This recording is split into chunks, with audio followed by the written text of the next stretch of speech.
So very good morning to all of you. इसमें हम discuss करेंगे आज इस लेक्चर में IR spectroscopy of metal carbonyl complex. और इन आईआर स्पेक्ट्रोस्कोपी में उनके जो स्ट्रेचिंग फ्रीक्वेंसी है उनके कौन कौन से फैक्टर्स अफेक्ट करते हैं। इसमें कुछ कॉन्सेप्ट हम पाई एसिडिटी, ऑर्डर और सिग्मा डोनर एबिलिटी ये सब की बात करेंगे। और साथ साथ आपके कुछ क्वेश्चंस के टाइप देखेंगे, किस तरह से क्वेश्चंस यहाँ पर आते हैं। ठीक है, लगातार इन लोग जुड़ रहे हैं, लेट जुड़ रहे हैं। आप देखो, किसी को अलाउ नहीं करूंगा, ठीक है।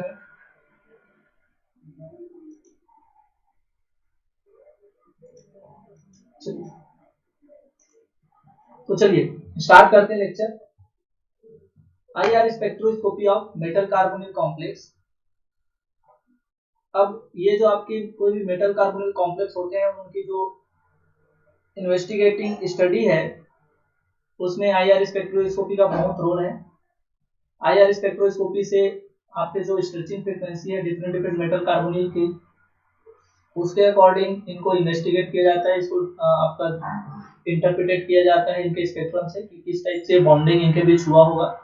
ठीक है, कौन सा बॉन्ड ऑर्डर स्ट्रेन आपका बॉन्ड स्ट्रेन हाई है, ज्यादा है, दैट इज इनकी स्टडी में आईआर स्पेक्ट्रोस्कोपी का बहुत बड़ा रोल है। देखिए, IR spectroscopy is extensively used to characterize metal carbonyls, since this carbon-oxygen stretching frequency gives very strong sharp bands in very uncrowded region. और uncrowded region का मतलब क्या है? That is, these bands are well separated from stretching frequency of any other ligand coordinated to metals. तो ये जो आपका carbonyl ligand होता है वो जब मेटल के साथ कॉम्प्लेक्स बनाता है तो इसकी जो आईआर स्ट्रेचिंग फ्रीक्वेंसी के कारण जो आपका बैंड आता है, आईआर बैंड, वो आपका बहुत अच्छे तरीके से शार्प और सेपरेटेड रहता है। ज्यादा आपका क्राउडेड रीजन में, दैट इज आपका एकदम से भीड़ वाले इलाके में ना होकर के आपका एक अनक्राउडेड रीजन में अच्छे से सेपरेटेड। आप आसानी से ये बोल सकते हैं कि आसानी से इस स्ट्रेचिंग फ्रीक्वेंसी को आप इंटरप्रिटेट कर सकते हैं कि ये जो है मेटल कार्बोनिल के कार्बोनिल लिगेंड का ये आपका फ्रीक्वेंसी या आईआर स्पेक्ट्रम है। देखिए, the vibrational frequency of a bands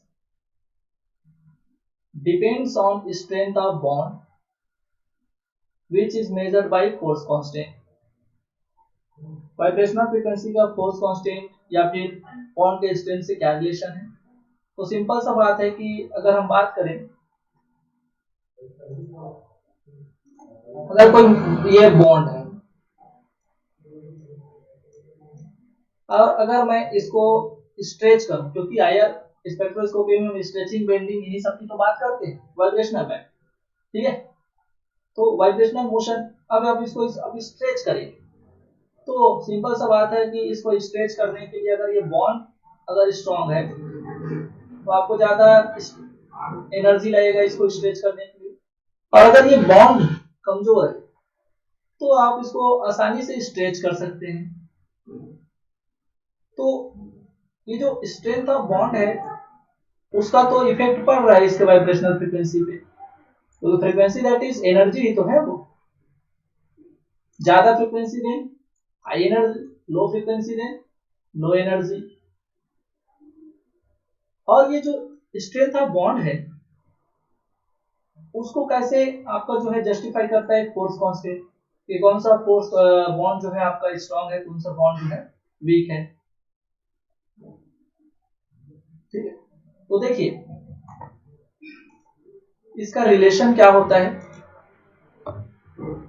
ये जो आपकी वाइब्रेशनल फ्रीक्वेंसी का रिलेशन होता है और ये वाइब्रेशनल फ्रीक्वेंसी सेंटीमीटर इनवर्स ये वेव नंबर को रिप्रेजेंट कर रहा है, is equal to 1/2 pi c under root के अपॉन म्यू। इस रिलेशन को अगर आप ध्यान दिए होंगे तो जब मैं आईआर स्पेक्ट्रोस्कोपी पढ़ा रहा था क्लास में तो उस आईआर स्पेक्ट्रोस्कोपी में इसको मैं इस रिलेशन को दिखाया था, जो कि आपका जो वेव नंबर है उसका रिलेशन दिखा रहा था force constant and reduce mass का। और इसी कॉन्सेप्ट्स को मैं डिस्कस किया था आपके आइसोटोप इफेक्ट पे, कि आइसोटोप इफेक्ट का क्या इफेक्ट पड़ता है वाइब्रेशनल स्पेक्ट्रोस्कोपी में, यही इक्वेशन तो था। अब इसका मतलब यही है कि अगर इस रिलेशन को मैं देखूं तो V bar is directly proportional to under root of K, that is under root of force constant, and inversely proportional to under root of mu, that is reduced mass। अरे क्लियर है? पहला question इसी equation से arise होता है। अगर उसको 2 number का क्वेश्चन यहां से देना रहेगा तो वो ये क्वेश्चन बनाएगा कि बताओ जो वाइब्रेशनल फ्रीक्वेंसी है वो आपका फोर्स कांस्टेंट के साथ किस तरह से रिलेशन रखता है। आपको ऑप्शन दे सकता है डायरेक्टली प्रोपोर्शनल टू के, आपको ऑप्शन दे सकता है इनवर्सली प्रोपोर्शनल टू के, और आपका ऑप्शन दे सकता है डायरेक्टली प्रोपोर्शनल टू के की पावर में हाफ, और आपको क्या ऑप्शन दे सकता है इनवर्सली प्रोपोर्शनल टू के की पावर में हाफ। तो के की पावर में हाफ दैट इज ये रूट ही तो है। तो 2 नंबर का क्वेश्चन तो यहीं से बनता है। जब उसको दया आ जाए एग्जामिनर को तो ये ऐसे क्वेश्चंस पूछेगा। क्लियर है? इतना आसान नहीं है, क्योंकि हम पढ़ के तो गए रहते हैं लेकिन एन वक्त में कंफ्यूज हो जाते हैं कि के था कि रूट के था, बटे में आपका रूट के था या बटे में के था। तो इस तरह से आपके ट्रिकी क्वेश्चंस पूछ सकता है। तो अगर वो फोर्स कांस्टेंट पूछ सकता है तो क्या रिड्यूस मास नहीं पूछ सकता? बिल्कुल, वो रिड्यूस्ड मास भी पूछ सकता है। क्लियर है?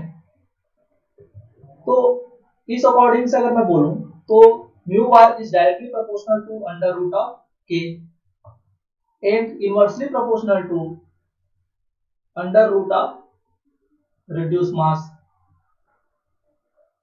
ध्यान देंगे, मेरे पेपर में ये क्वेश्चन आएगा, ठीक है, कि वाइब्रेशनल फ्रीक्वेंसी जो है आपकी किसके ऊपर डिपेंड करता है, कौन सा रिलेशन इसके लिए जस्टिफाई होता है। यहां पर के क्या है आपका फोर्स कांस्टेंट, म्यू जो है reduce mass, for atom mass m1 and m2। अगर m1 और m2 के लिए इस मास को अगर मैं लूं, 2 एटम जिनके मास m1 और m2 हैं, तो रिड्यूस मास आप जानते हो mu is equal to m1 into m2 upon m1 plus m2।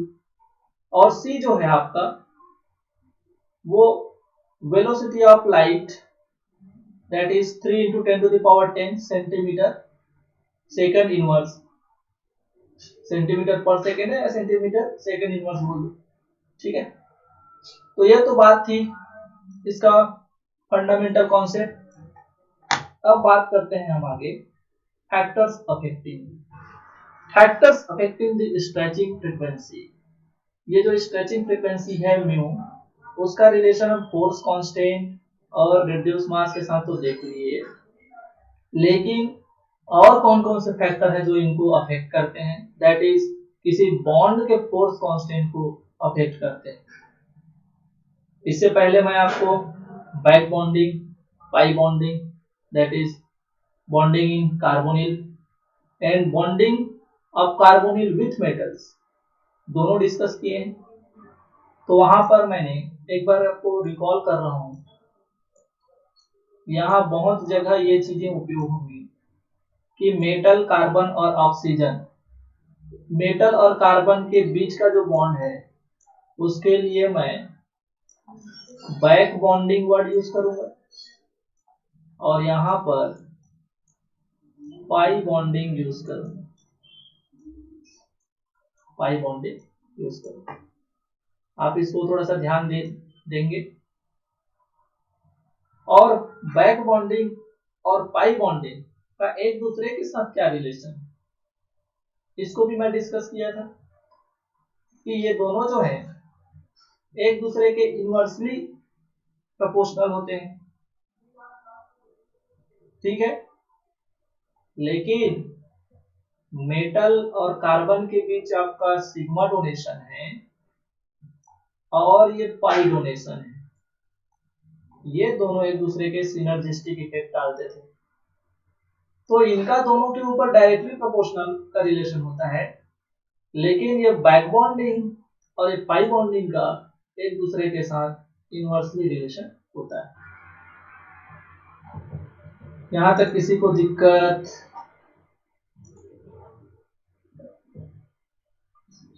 चलो आगे बढ़ता हूं।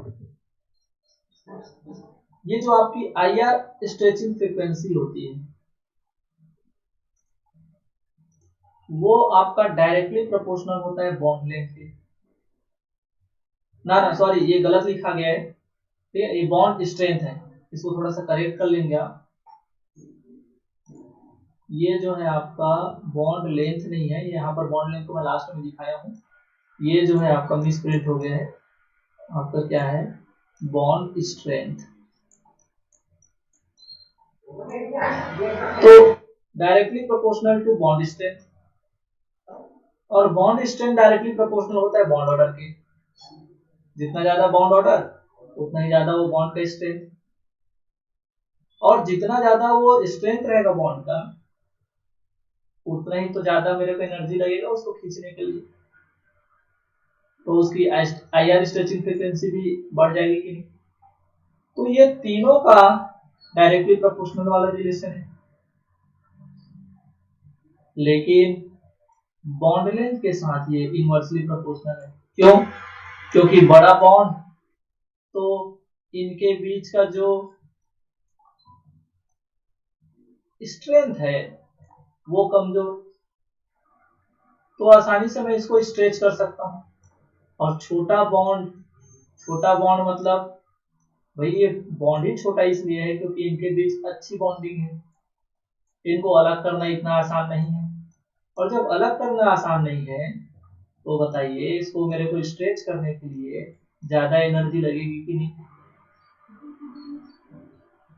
तो सिंपल सा कॉन्सेप्ट है, bond length and IR stretching frequency are inversely proportional to each other, और ये तो हम बचपन से पढ़ते हैं कि bond order is inversely proportional to bond length. अरे समझ आया क्या? तो इसका दोस्त इसका भी दोस्त हुआ और इसका दुश्मन इसका भी तो दुश्मन हुआ। अरे समझ आया क्या? तो जो इतना समझ जाएगा तो उसको फिर आगे कोई दिक्कत नहीं आने वाला, ठीक है भाई। IR stretching frequency is directly proportional to bond length, indirectly proportional to bond order and inversely proportional to bond length. अब मैं आपको बताता हूँ चार्ज ऑन मेटल का क्या इफेक्ट पड़ता है स्ट्रेचिंग फ्रीक्वेंसी पर। सबसे इंपॉर्टेंट क्वेश्चन यहाँ पर कॉन्सेप्ट, चार्ज ऑन मेटल, ठीक है। अब बताइए मेरे को, अगर मैं बात करूं कि यहाँ पर स्ट्रेचिंग फ्रीक्वेंसी की मैं बात कर रहा हूं और यहाँ पर मैं डिफरेंट टर्म के लिए बात करूंगा, कभी कार्बोनिल के लिए बात करूंगा, कार्बन और ऑक्सीजन के बीच के स्ट्रेच के लिए, तो कभी मैं बात करूंगा मेटल और कार्बन के बीच के स्ट्रेच के लिए, तो यहाँ के लिए मैं बोलूंगा बैक बॉन्डिंग, तो मेटल कार्बन की स्ट्रेचिंग फ्रीक्वेंसी बढ़ गई। मैं बोलूंगा पाई बॉन्डिंग बढ़ गया, मतलब कार्बन और ऑक्सीजन के बीच बॉन्डिंग बढ़ गया, तो कार्बन और ऑक्सीजन के बीच जो है वो आपका स्ट्रेचिंग फ्रीक्वेंसी बढ़ जाएगा। अरे ठीक है, अब देखो कौन से, ये जो है आपका मैं लुमो ऑफ लिगेंड, और इसमें लिगेंड कौन होता है, मेटल कार्बोनिल की बात कर रहे हैं तो सीओ लिगेंड तो होगा, और सीओ लिगेंड की ल्यूमो को यहाँ पर दिखाया हूँ। अब बताओ इसका जो ल्यूमो है कल क्लास में पढ़ा रहा था तो पाई एंटी बॉन्डिंग में तो पढ़ाया था, तो लूमो के एनर्जी को देखो मैं दिखाया हूँ, ये मेरा सीओ के ल्यूमो है। क्यों? क्योंकि मेटल के साथ जब वो बैक बॉन्डिंग करेगा तो ये इसी में तो इलेक्ट्रॉन जाता है मेटल से। अब मैं यहाँ पर इफेक्ट दिखाया हूं चार्ज ऑन मेटल का। यहाँ पर देखो मेटल का मैं different different oxidation state mention किया हूं। यहाँ पर +2 है, इसमें +1 है, इसमें 0 ऑक्सीडेशन स्टेट में मेटल, इसमें -1 है, इसमें -2 है।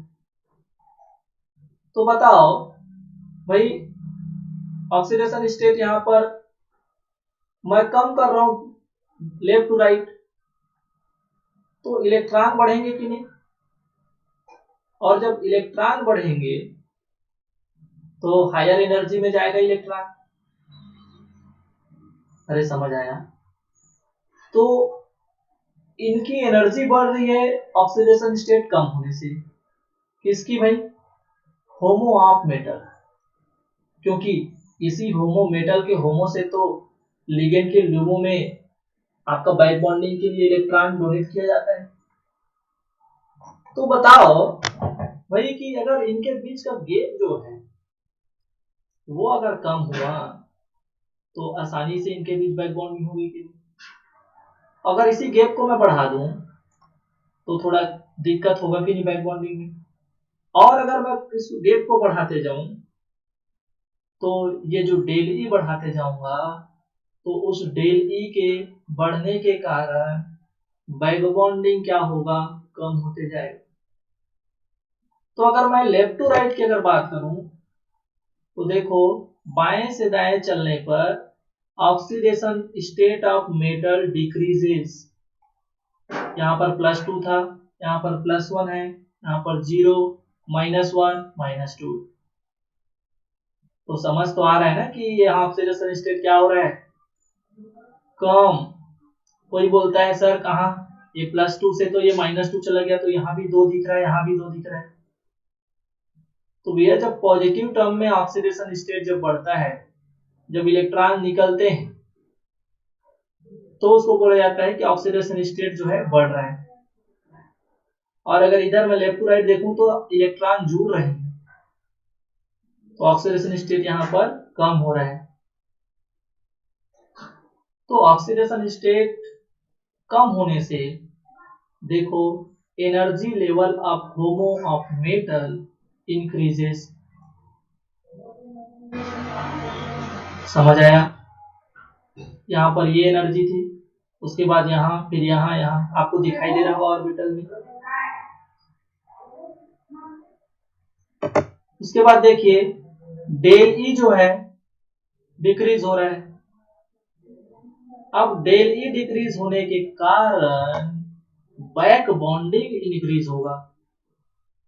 क्योंकि भाई अगर सुटेबिलिटी यहाँ पर बढ़ेगी, अगर कंडीशन सुटेबल होंगे, उनके बीच का गैप कम होगा, ऑब्वियसली उसको आसानी होगी, तो बैक बॉन्डिंग यहाँ पर इंक्रीज होती है। और कल मैं बता रहा था आपको कि बैक बॉन्डिंग के लिए मेटल को लो ऑक्सीडेशन स्टेट में होना चाहिए, तब तो वो क्या करता है आसानी से देगा। भाई बैक बॉन्डिंग मतलब क्या होता है? इलेक्ट्रॉन देना, और खुद के पास नहीं होगा तो किसको देगा? तो लो ऑक्सीडेशन स्टेट में रहेगा मतलब उसके पास खुद के पास इलेक्ट्रॉन है, और खुद के पास इलेक्ट्रॉन है तभी तो आसानी से देगा।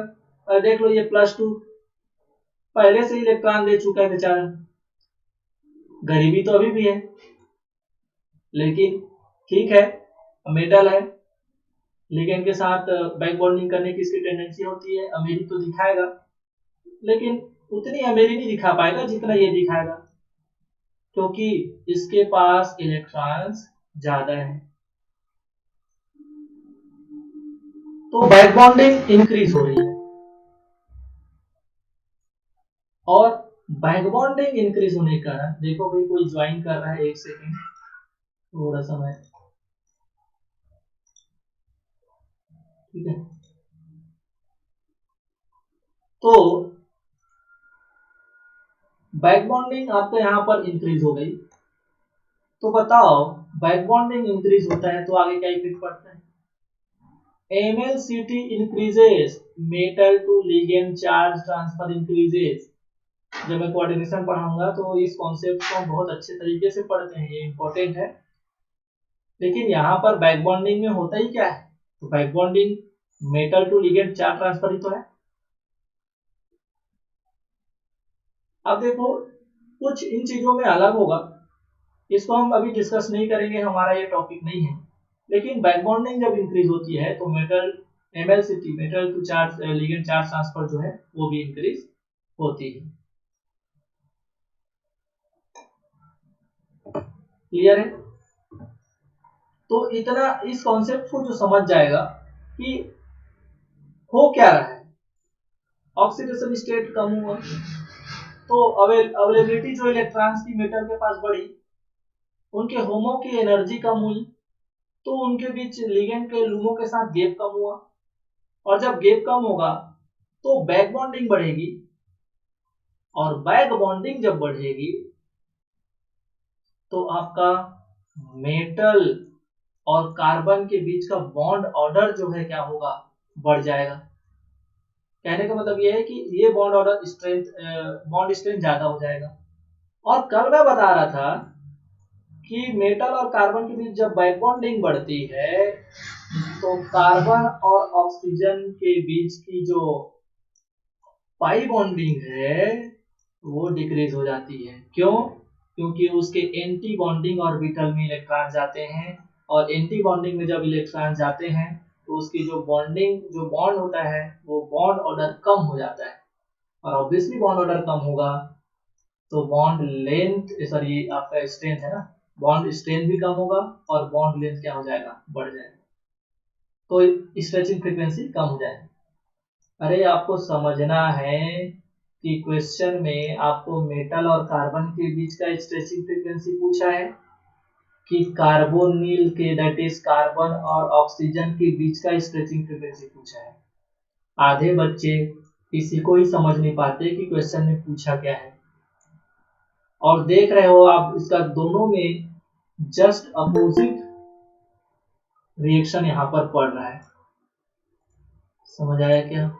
अभी भी लोग अभी जग रहे हैं लगता है, ठीक है।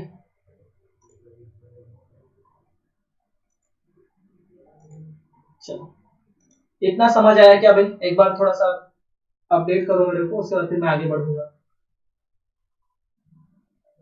किसी को कोई दिक्कत, किसी को भी कोई दिक्कत हो पूछ लो भाई, क्योंकि अब क्वेश्चंस के पैटर्न्स आएंगे।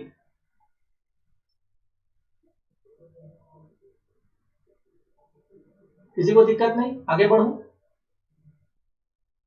ठीक है, चलो अब बात करते हैं टाइप्स ऑफ क्वेश्चंस की, कि कैसे क्वेश्चंस पूछे जाते हैं। सबसे पहले टाइप में अगर मैं बात करूं तो हम बात करेंगे मेटल कार्बन बॉन्ड की, मतलब बैक बॉन्डिंग के कारण जो आपका बॉन्ड बनता है उसके,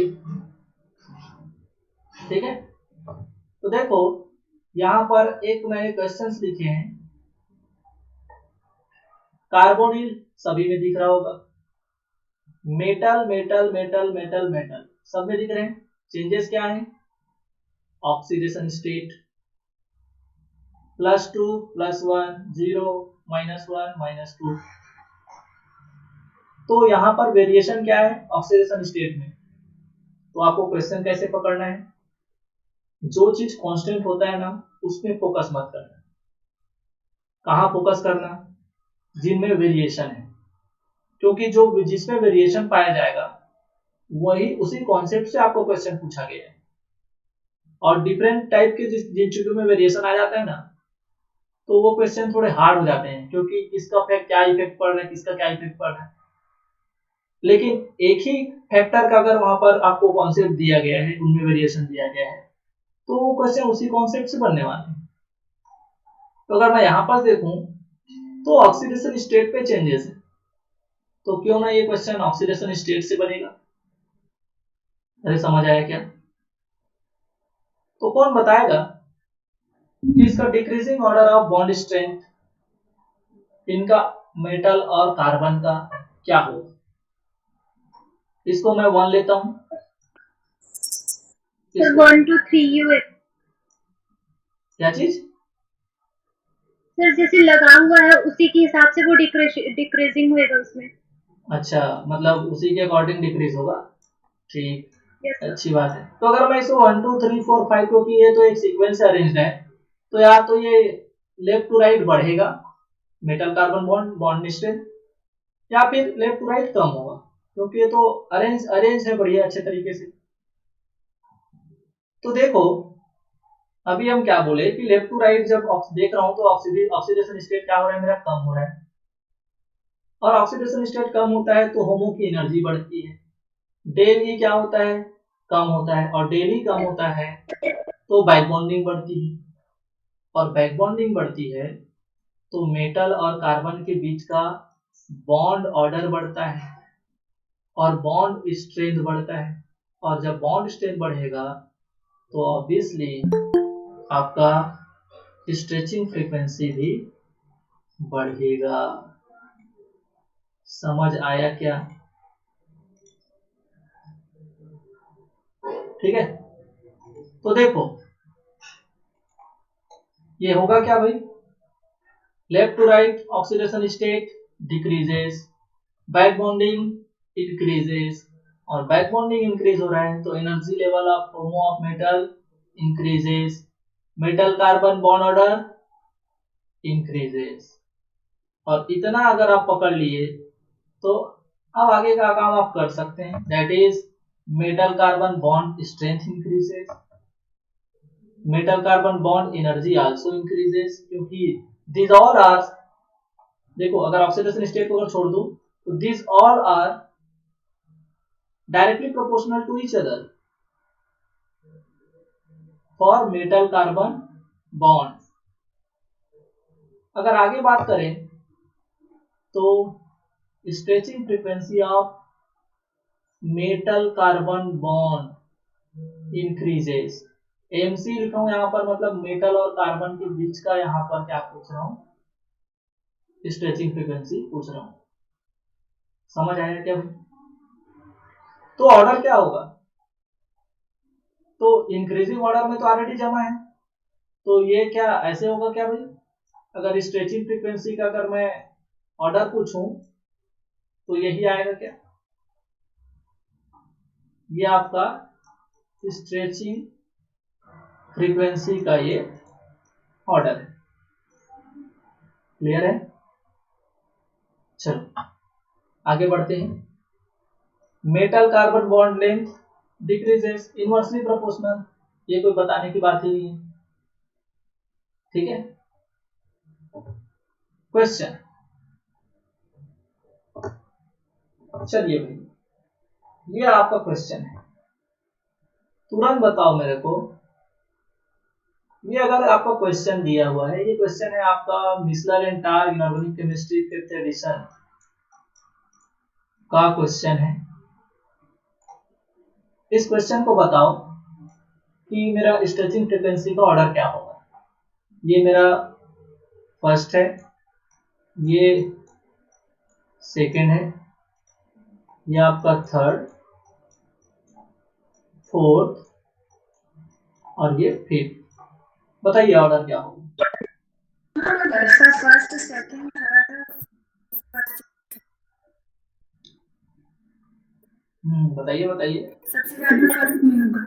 वॉइस ठीक नहीं आ रहा फिर देविका। सर सबसे ज्यादा फर्स्ट में होगा। सबसे ज्यादा फर्स्ट में, देन उसके बाद सेकंड में, उसके बाद थर्ड में, उसके बाद फोर्थ में, उसके बाद फिफ्थ में। Very good. तो यहाँ पर ऑक्सीडेशन स्टेट ही है, तो देखो यहाँ पर काम चल रहा है। अब बात क्या हो गई है, ऊपर से नीचे आ रहा हूं तो ऑक्सीडेशन स्टेट कम हो रहा है, सॉरी ऑक्सीडेशन रेट कम नहीं हो रहा है, ऑक्सीडेशन स्टेट बढ़ रहा है। तो ऑक्सीडेशन स्टेट जब बढ़ रहा है तो फिर तो डेली बढ़ जाएगा और बैक बॉन्डिंग डिक्रीज हो जाएगी। तो सही तो बोला बोला जा रहा है कि सबसे ज्यादा क्या होगा, फर्स्ट का, फिर सेकेंड, सेकेंड के बाद फिर थर्ड, फोर्थ, देन फिफ्थ। लेकिन कौन किनके बीच? मेटल और कार्बन के बीच। भाई पूछ किसके बीच रहा है ये भी तो ध्यान देना है। तो चलिए, ये है आपका स्ट्रेचिंग फ्रीक्वेंसी। अब बताओ मेरे को कि ये किसके लिए दिया है। ये दिया है mu CO, that is carbon and oxygen. Clear है? कॉन्सेप्ट समझ आया क्या भाई? आप बताए किसके लिए? मेटल और कार्बन। क्यों? क्योंकि मैं पढ़ाया ही किसके लिए था? मेटल और कार्बन के लिए। आपको बताया नहीं था मैं कि मेटल और कार्बन के लिए पूछा हूं कि कार्बन और ऑक्सीजन के लिए पूछा हूं। क्यों? क्योंकि मैं ये बताना चाह रहा था कि ये एक दूसरे के उल्टे रिलेशन रखते हैं, इनवर्सली रिलेशन रखते हैं। समझ आया क्या? तो अगर ये ऑर्डर किसके लिए है? मेटल और कार्बन के स्ट्रेचिंग फ्रीक्वेंसी के लिए, तो फिर आपका म्यू CO के लिए, दैट इज CNO, उसके लिए ऑर्डर क्या हो जाएगा? सबसे कम पहले वाले का, फिर दूसरा, फिर तीसरा, फिर चौथा, फिर पांचवा।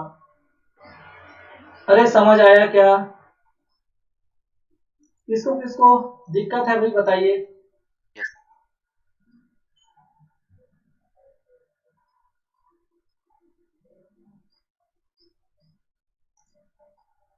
क्लियर है?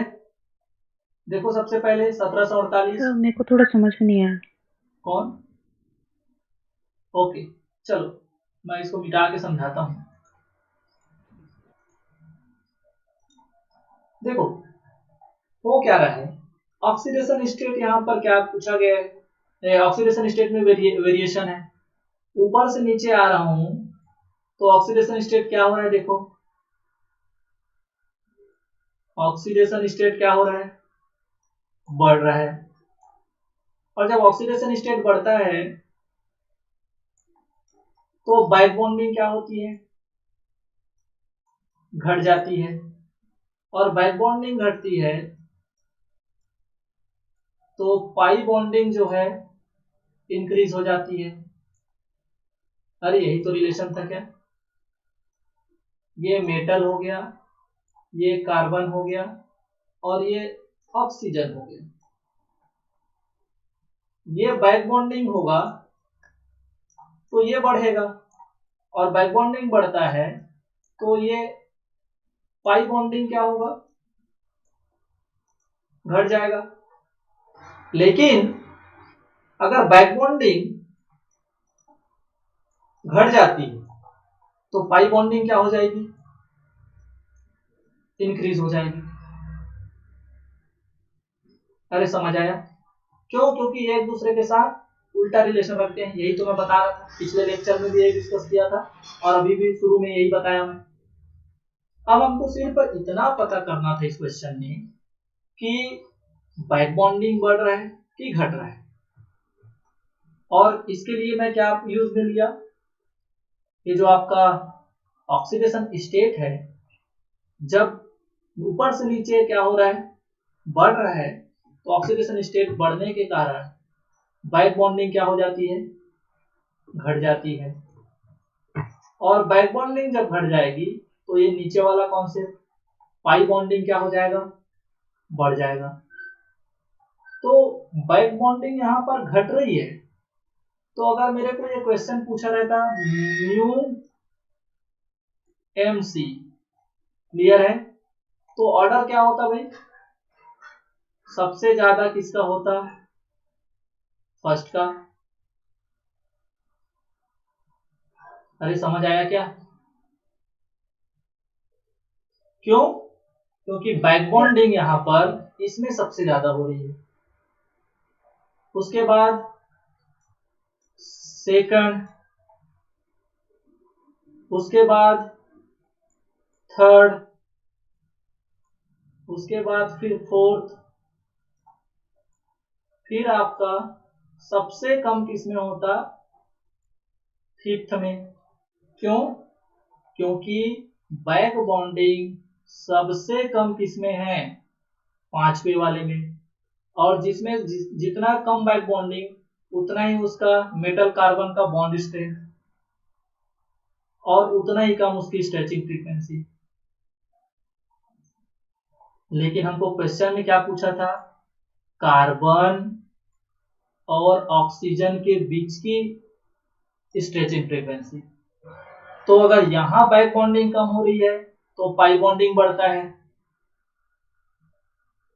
और पाई बॉन्डिंग सबसे ज्यादा किसमें होगी? फिर सबसे ज्यादा बैक बॉन्डिंग तो पहले वाले में है, तो पाई बॉन्डिंग सबसे कम इसी में तो होगा, क्योंकि इन दोनों का एक दूसरे के उल्टा रिलेशन है। इसीलिए ये जो आपका C और O के बीच का जो स्ट्रेचिंग फ्रीक्वेंसी है सबसे कम होता है पहले वाले में, फिर आपका सेकेंड, फिर थर्ड, फिर फोर्थ, फिर और ये फिफ्थ। समझ आया क्या? अरे सब क्लियर हो? Yes sir. Yes sir. ठीक है, आगे बढ़ता हूँ मैं। सर। हाँ हेलो। हाँ हाँ, बोलिए बोलिए। सर यहाँ पर मेटल का कोई इफेक्ट नहीं पड़ रहा, मतलब ऑक्सीडेशन स्टेट के बेस पर ही देखना है इसको? ना ना, मतलब मेटल का इफेक्ट आप यहाँ पर कंसीडर मत करना। यहाँ पर आप ऑक्सीडेशन स्टेट के अकॉर्डिंग आप इन चीजों को कंसीडर कर सकते हैं। Yes sir. हाँ, नेक्स्ट क्वेश्चन। आप बताइए, प्रेडिक्ट विच द कॉम्प्लेक्स, इन तीनों कॉम्प्लेक्स से यहाँ पर दिया हूँ, has the shortest CO bond. अभी मैं आपको स्ट्रेचिंग फ्रीक्वेंसी पूछा था, आपका इसी मिश्रण डाल में नेक्स्ट क्वेश्चन है, आपको CO बॉन्ड बताओ, सबसे छोटा CO बॉन्ड इन तीनों में कौन है? एग्जांपल देखो, ऊपर का ही है, पूरा कॉन्सेप्ट बता दिया। अब आप बताओ इनमें कि C और O का बॉन्ड सबसे छोटा किसमें होगा? फटाक से तुरंत। सर राइट टू लेफ्ट जाएंगे सर। ना ना ना, yes sir, right to left sir. ना ना ना, मैं राइट टू लेफ्ट ऑर्डर पूछ ही नहीं रहा हूँ, मैं सबसे छोटा पूछ रहा हूँ। एक बताओ, एक आंसर है इसमें से। Mn वाला होगा। 1 प्लस है सर, मैग्नीज का होगा। हाँ भाई, CO बॉन्ड। अब इसमें CO बॉन्ड पूछ रहा है, शॉर्टेस्ट मतलब पाई बॉन्डिंग सबसे ज्यादा किसमें है, और पाई बॉन्डिंग सबसे ज्यादा जिसमें मतलब बैक बॉन्डिंग सबसे कम किसमें है? तो बैक बॉन्डिंग सबसे कम किसमें है? Mn+। मैग्नीज वाले में। मैग्नीज। बिल्कुल। मैग्नीज। तो बैक बॉन्डिंग सबसे कम इन तीनों में इसमें है, इसीलिए पाई बॉन्डिंग सबसे ज्यादा इसमें है। और जिसका पाई बॉन्डिंग ज्यादा, that is pi bond order ज्यादा, और बॉन्ड ऑर्डर ज्यादा तो बॉन्ड लेंथ कम, और शॉर्टेस्ट मतलब लंबाई तो पूछ रहा था, लेंथ ही तो पूछ रहा था। तो ऐसे क्वेश्चन पूछता है बेटा, यहीं से आता है क्वेश्चन आपका कि जब CSIR नेट और गेट में क्वेश्चन बनते हैं ना, तो ऐसे ही बुक से ही बनते हैं और यहीं से क्वेश्चन पिक किए जाते हैं। आप पहले फोकस क्या करें कि जो क्वेश्चंस हैं कॉन्सेप्ट्स को लर्न कीजिए और बुक्स के क्वेश्चन को सॉल्व करने की कोशिश कीजिए। आपको कितना अच्छा लगेगा अगर आपका पढ़ा पढ़ाया अगर आपको क्वेश्चन पेपर में दिखे, जिसको आप एक बार सॉल्व करके जा चुके हैं। आपको आसानी से सॉल्व होगा कि नहीं? बिल्कुल होगा। क्लियर है? ये पहला कॉन्सेप्ट समझ आया अभी? ठीक है, अब आगे बढ़ते हैं। अब देखो टाइप 2 में आपका क्वेश्चन किनके लिए पूछेगा? कार्बन और ऑक्सीजन बॉन्ड। और इसका हम क्वेश्चन देखो पिछले ही पहले हम कवर कर लिए, तो यहाँ ज्यादा दिक्कत आने ही वाला नहीं है। देखो, ब्रिजिंग मोड्स ऑफ CO दिखाया हूं, ब्रिजिंग मोड्स ऑफ CO। ये आपका पहला वाला फ्री CO है, यहां से क्वेश्चन बन चुके हैं प्रीवियस ईयर। पहला फ्री CO। दूसरी बात terminal CO, that is carbonyl अब फ्री नहीं रह करके मेटल के साथ कॉम्प्लेक्स बना दिया। अब देखो यहाँ पर सिमेट्रिक μ2 CO, और μ2 मतलब कार्बोनिल अब ब्रिजिंग लिगेंड की तरह काम कर रहा है। देखो 2 मेटल्स को जोड़ने का काम कर रहा है और कितने मेटल को जोड़ा है, 2 मेटल को, इसलिए μ2 सिमेट्रिक, दैट इज दोनों मेटल सेम होंगे। ठीक है, μ3 मतलब अब 2 मेटल को ये मतलब नहीं मान करके अब 3 मेटल के साथ जुड़ा हुआ है, और μ4 that is carbonyl ligand 4 metals के साथ ब्रिजिंग लिगेंड का काम कर रहा है। अरे समझ आया क्या? तो ऊपर से नीचे एक्चुअल में हो क्या रहा है, तो ये कार्बन जो है अलग अलग मेटल से नंबर ऑफ मेटल्स ऊपर से नीचे बढ़ रहे हैं, और जब ऐसा होगा तो क्या होगा देखना, metal carbon bond order increases. समझ आया क्या? क्यों? क्योंकि मेटल, ये वाला मेटल भी बैक बॉन्डिंग करेगा। अभी देखो कोई मेटल यहाँ पर बैक बॉन्डिंग नहीं कर रहा था, पहले वाले में मेटल बैक बॉन्डिंग करेगा, फिर यहाँ 2 मेटल बैक बॉन्डिंग कर रहा है, फिर 3 मेटल बैक बॉन्डिंग करेगा, 4 मेटल बैक बॉन्डिंग कर रहे हैं। तो बैक बॉन्डिंग जब बढ़ता है तो मेटल कार्बन बॉन्ड ऑर्डर बढ़ेगा कि नहीं? बिल्कुल बढ़ेगा। समझ आया? और जब मेटल कार्बन बॉन्ड ऑर्डर बढ़ेगा तो फिर म्यूसीओ, नहीं यहाँ पर कुछ दिक्कत है, म्यूसीओ जो है यहाँ पर, ये कॉपी पेस्ट करते टाइम यहाँ पर थोड़ा सा दिक्कत हो गया। ठीक है, तो म्यूसीओ जो है यहाँ पर क्या बताया है, इंक्रीज बताया है। इसको मैं थोड़ा सा आपको करेक्ट करता हूँ। देखिए इसका आप जो म्यूसीओ है उनका आप एक स्ट्रेचिंग फ्रीक्वेंसी का वैल्यू देखिए। फ्री सीओ का जो है 2143, और ये जो ऊपर से नीचे आ रहा हूं तो सीओ का जो आपका स्ट्रेचिंग फ्रीक्वेंसी है वो कम हो रहा है। तो यहाँ पर ये म्यू सी का जो बॉन्ड ऑर्डर है वो बैक बॉन्डिंग के कारण तो बढ़ा, और जब ये बढ़ता है तो बताओ आपका जो है कार्बोनिल, दैट इज कार्बन और ऑक्सीजन वाला अपोजिट इफेक्ट पड़ेगा क्या? क्योंकि metal carbon bond order that is back bonding बढ़ रहा है तो पाई बॉन्डिंग कम होगी क्या?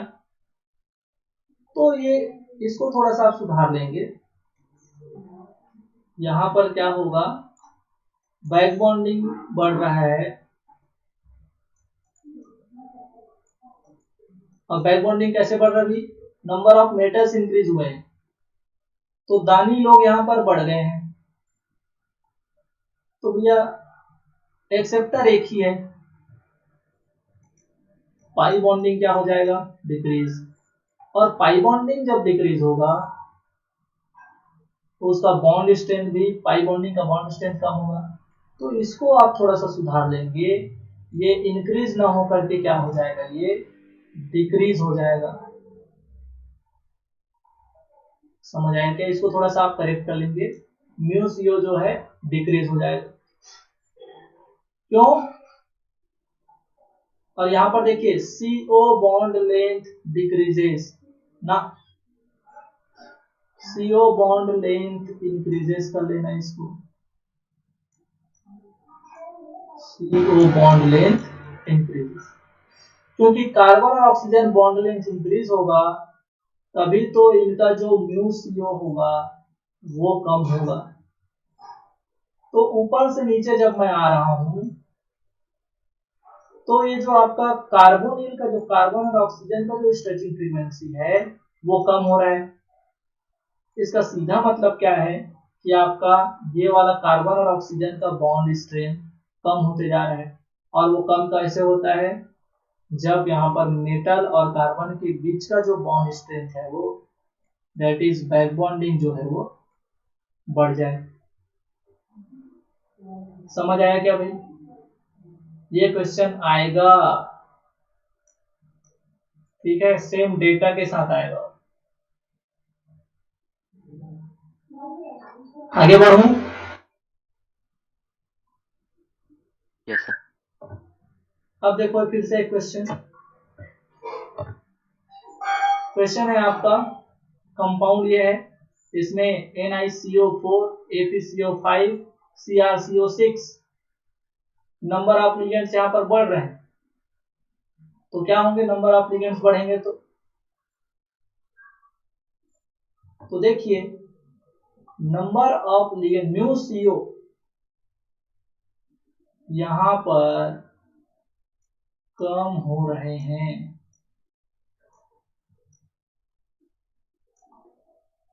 निकिल ध्यान दीजिए, नंबर ऑफ CO बढ़ने से आपका जो स्ट्रेचिंग फ्रीक्वेंसी है वो कम हो रहा है।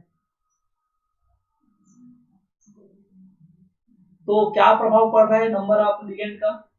तो stretching frequency is inversely proportional to the number of ligand।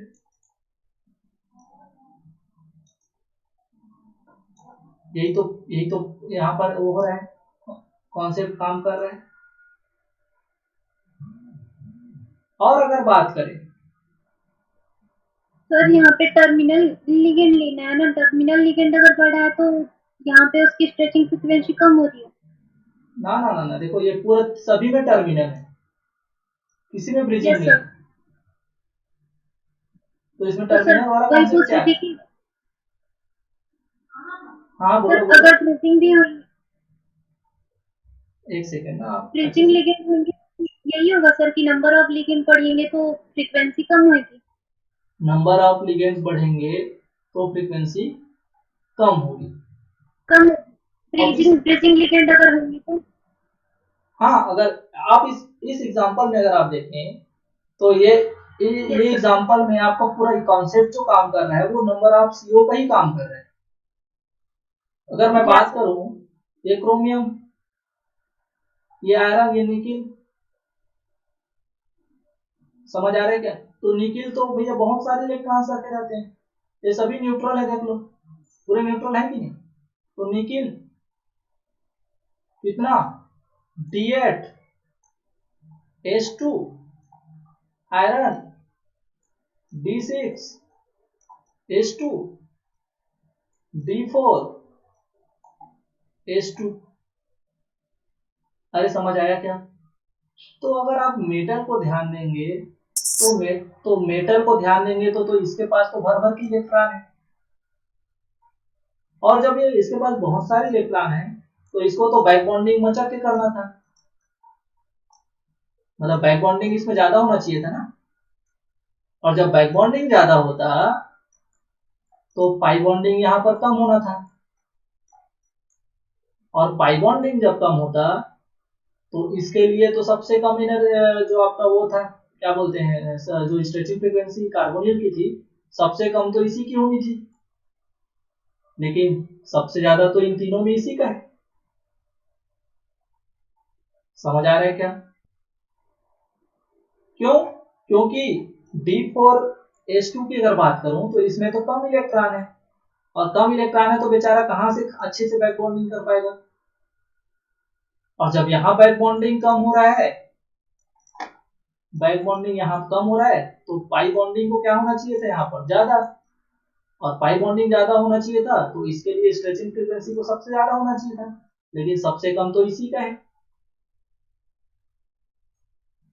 समझ आया क्या? तो यहाँ पर आपका कॉन्सेप्ट कौन सा लगाना है ऐसे इस क्वेश्चन में, stretching frequency is inversely proportional to number of ligand. कोई दिक्कत? अगर आप मेटल को लेकर के बनाते ना तो ये क्वेश्चन आप गलत करके आते, जस्ट अपोजिट ऑर्डर लिख के आते। समझ आया? सर यस हाँ सर। हाँ बोलो बोलो। सर अगर इसी में अगर यहाँ पे अगर सर ऑक्सीडेशन स्टेट पहले वाले में अगर +2, सेकंड वाले में कोई भी चार्ज नहीं और थर्ड वाले में -2 लगा देते हैं तो इसका अगर यहाँ पे सर नीचे वाले में तो हमारे पास मेटल लिगेंड ज्यादा है तो सर यहाँ पे कौन सा फैक्टर देखेंगे? उस कंडीशन में आप ऑक्सीडेशन स्टेट देख लें। Yes sir. क्योंकि देखो ये जो बात हो रही है ना वो न्यूट्रल की हो रही है यहाँ पर, मैं बताया ना आपको, जब मल्टीपल्स टाइप ऑफ फैक्टर काम करेंगे ना तो वहां पर दिक्कत होगा आपको क्वेश्चन सॉल्व करने में। ठीक है, आप यहाँ पर किसी बच्चे का ध्यान जाएगा ना तो यही सोचेगा कि एक में तो नंबर ऑफ कार्बोनिल का नंबर में वेरिएशन है और एक तो मेटल में ही वेरिएशन है। समझ आया? तो एक जने मेटल के अकॉर्डिंग बनाएगा कि किसमें ज्यादा इलेक्ट्रॉन है तो कौन ज्यादा अच्छा बैक बॉन्डिंग करेगा, तो पाई बॉन्डिंग कम हो जाएगा। और एक पकड़ेगा कि नंबर ऑफ लिगेंड किसमें कम है किसमें ज्यादा है। तो इस क्वेश्चन को पर्टिकुलरली अगर मैं बताऊं, इस क्वेश्चन को ये इसको सॉल्व करना था, stretching frequency is inversely proportional to number of ligand.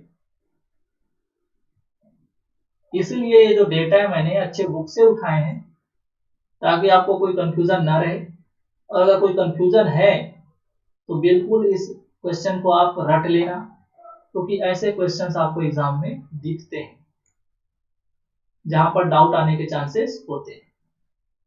Clear है? ठीक है, चलिए आगे बढ़ते हैं।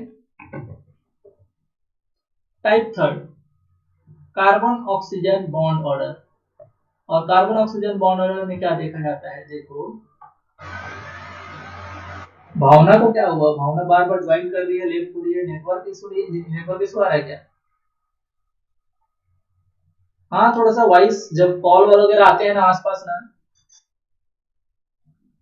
तो दिक्कत होता है। कॉल आ गया था। हाँ, अब देखो यहाँ पर मैंने डिफरेंट डिफरेंट टाइप के, एक सेकेंड ना, कौन ज्वाइन कर रहा है?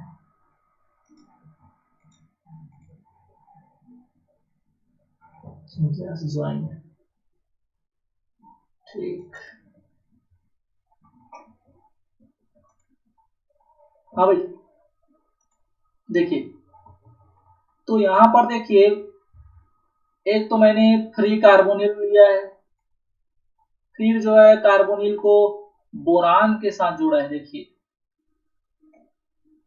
यहाँ पर इसी कार्बोनिल को मेटल के साथ जोड़ा है, इसमें 0 ऑक्सीडेशन स्टेट वाले मेटल के साथ जोड़ा है, इसमें -1 ऑक्सीडेशन स्टेट वाले मेटल के साथ जोड़ा है। तो ऐसा जब क्वेश्चन होगा तब आपको कार्बन ऑक्सीजन का बॉन्ड ऑर्डर पूछ सकता है, और अगर बॉन्ड ऑर्डर पूछ सकता है तो बॉन्ड लेंथ पूछ सकता है, बॉन्ड स्ट्रेंथ पूछ सकता है, स्ट्रेचिंग फ्रीक्वेंसी पूछ सकता है, पाई बॉन्डिंग पूछ सकता है, बैक बॉन्डिंग पूछ सकता है। समझ आया क्या? तो देखो ऐसे क्वेश्चन कैसे सॉल्व करने हैं। पहले वाले की अगर मैं बात करूं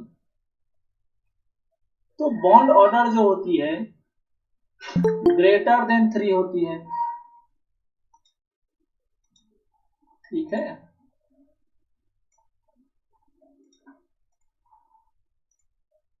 अभी कौन ज्वाइन हो रहा है भाई? हाँ, तो देखिए यहाँ पर बॉन्ड ऑर्डर 3 से ज्यादा क्यों होगा। नेक्स्ट, यहाँ पर फ्री सीओ में बॉन्ड ऑर्डर 3 कैसे होता है, और इन तीनों में bond order is less than 3। इस कॉन्सेप्ट को मैं थोड़ा सा डिस्कस करता हूं यहाँ पर। ठीक है, बार बार इन लोग ना ज्वाइन कर रहे हैं।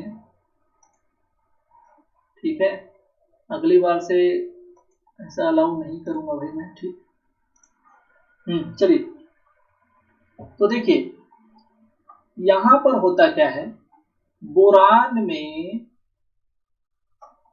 आप सबको पता होगा कि वैकेंट पी ऑर्बिटल होता है।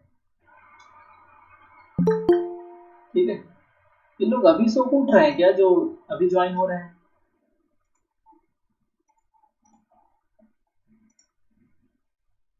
ठीक है,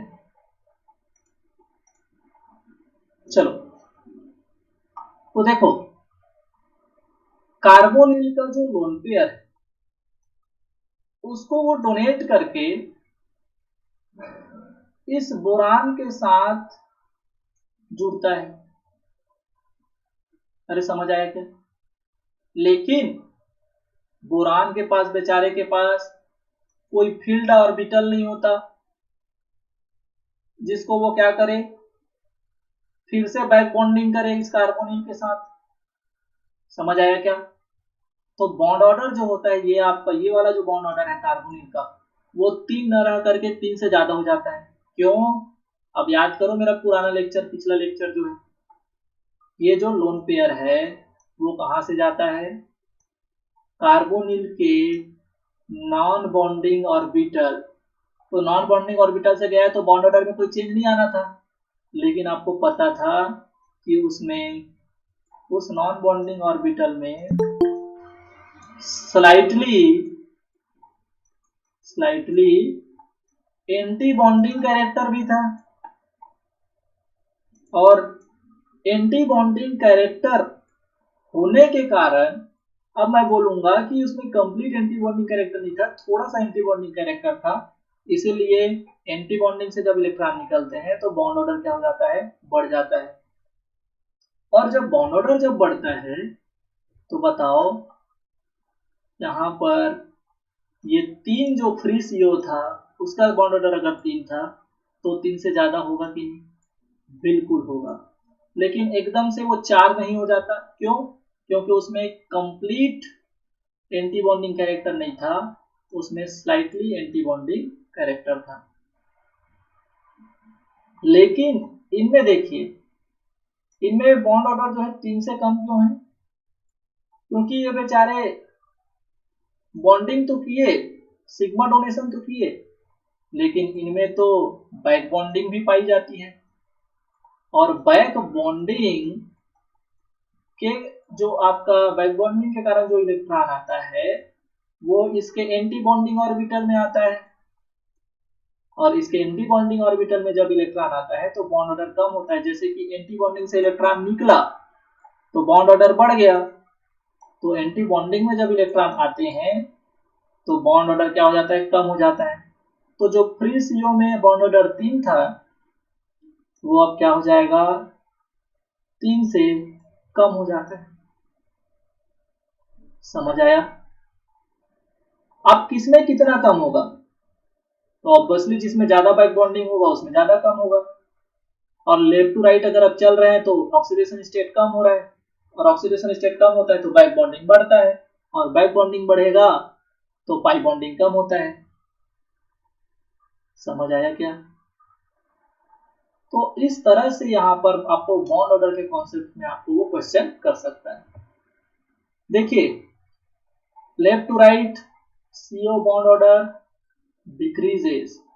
लेफ्ट वाले में 3 से ज्यादा था जब वो बोरान के साथ जुड़ेगा, दैट इज बोरान के साथ क्यों बोलूं? अगर मैं बोलूं कि ये लुईस एसिड के साथ अगर जुड़ता है कार्बोनिल तो वहां पर बॉन्ड ऑर्डर 3 से ज्यादा पाए जाते हैं। और कैसा लुईस एसिड? जो फिर से आपका इलेक्ट्रॉन डोनेट ना कर पाए, क्योंकि लुईस एसिड की तरह तो ये भी काम करता है मेटल, लेकिन ये जो है आपका रिटर्न बैक बॉन्डिंग कर लेता है। क्लियर है भाई? तो छोटे छोटे कॉन्सेप्ट को आपको पकड़ने हैं, किसी भी कॉन्सेप्ट को आपको मिसमैच नहीं करना है या फिर कंफ्यूज नहीं होना है। एक भी चीज छोड़े तो वहां से आपको क्वेश्चन गलत कर दोगे। अगर मैं नेक्स्ट बढ़ूं तो अगर बॉन्ड ऑर्डर कम हुआ तो बॉन्ड एनर्जी अगर पूछे तो वो भी तो कम होगा। अगर म्यू CO पूछे, स्ट्रेचिंग फ्रीक्वेंसी कार्बन और ऑक्सीजन के बीच का, तो बॉन्ड ऑर्डर कम हुआ है, बॉन्ड स्ट्रेंथ कम हुआ है, बॉन्ड एनर्जी कम हुई है, तो म्यू CO भी तो क्या होगा? डिक्रीज होगा। लेकिन बॉन्ड लेंथ क्या होगा? बढ़ जाएगा।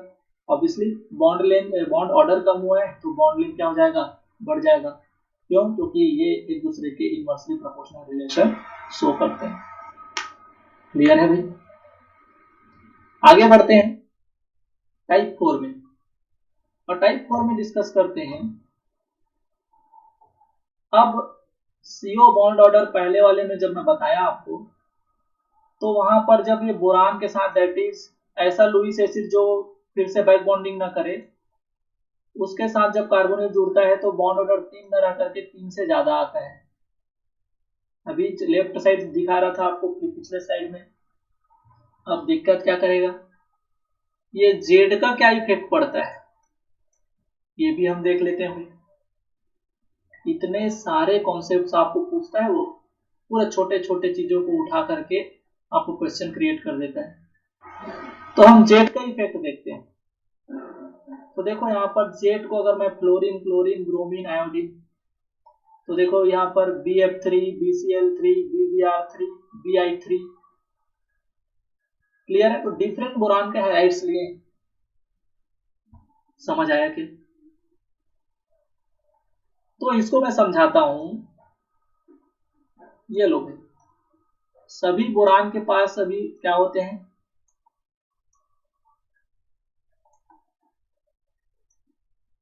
आपका वैकेंट p ऑर्बिटल। अब बताओ, इसी वैकेंट p ऑर्बिटल के कारण ही तो कार्बोनिल इसके साथ अपना लोन पेयर देता था और बॉन्ड ऑर्डर को 3 से ज्यादा कर लेता था। अब आप सिंपली आप ये बताइए कि भैया कार्बोनिल से जुड़ने से पहले बेचारा यहाँ पर अपना हाइलाइट बनाया हुआ है बोरान BF3, BCl3, तो आप तो बाद में आ रहे हो, हम तो पहले से जुड़े हैं, समझ रहे हो क्या? तो जो भी इफेक्ट पढ़ना है भैया वो पहले तो हम ही लोगों को पढ़ना है। जैसे यहाँ पर क्लोरीन जुड़ा है, इसमें क्लोरीन, ब्रोमीन और आयोडीन।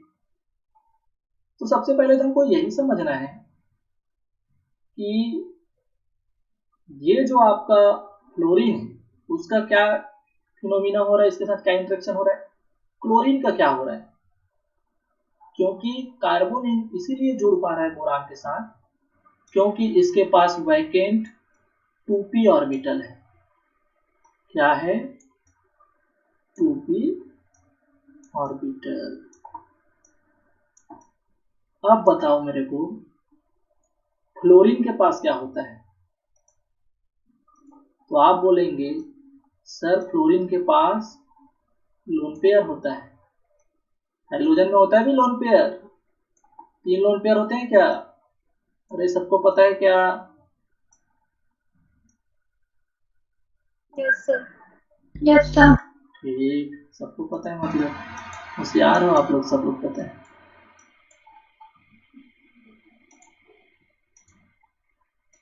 देखो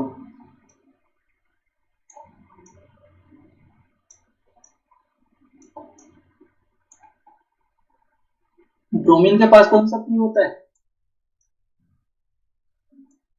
ये तो 2p है, ये 3p होगा, ये कौन होगा?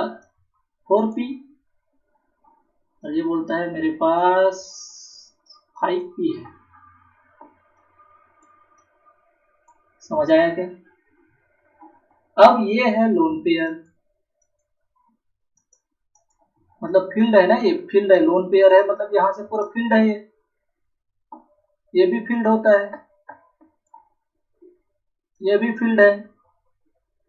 अब बताओ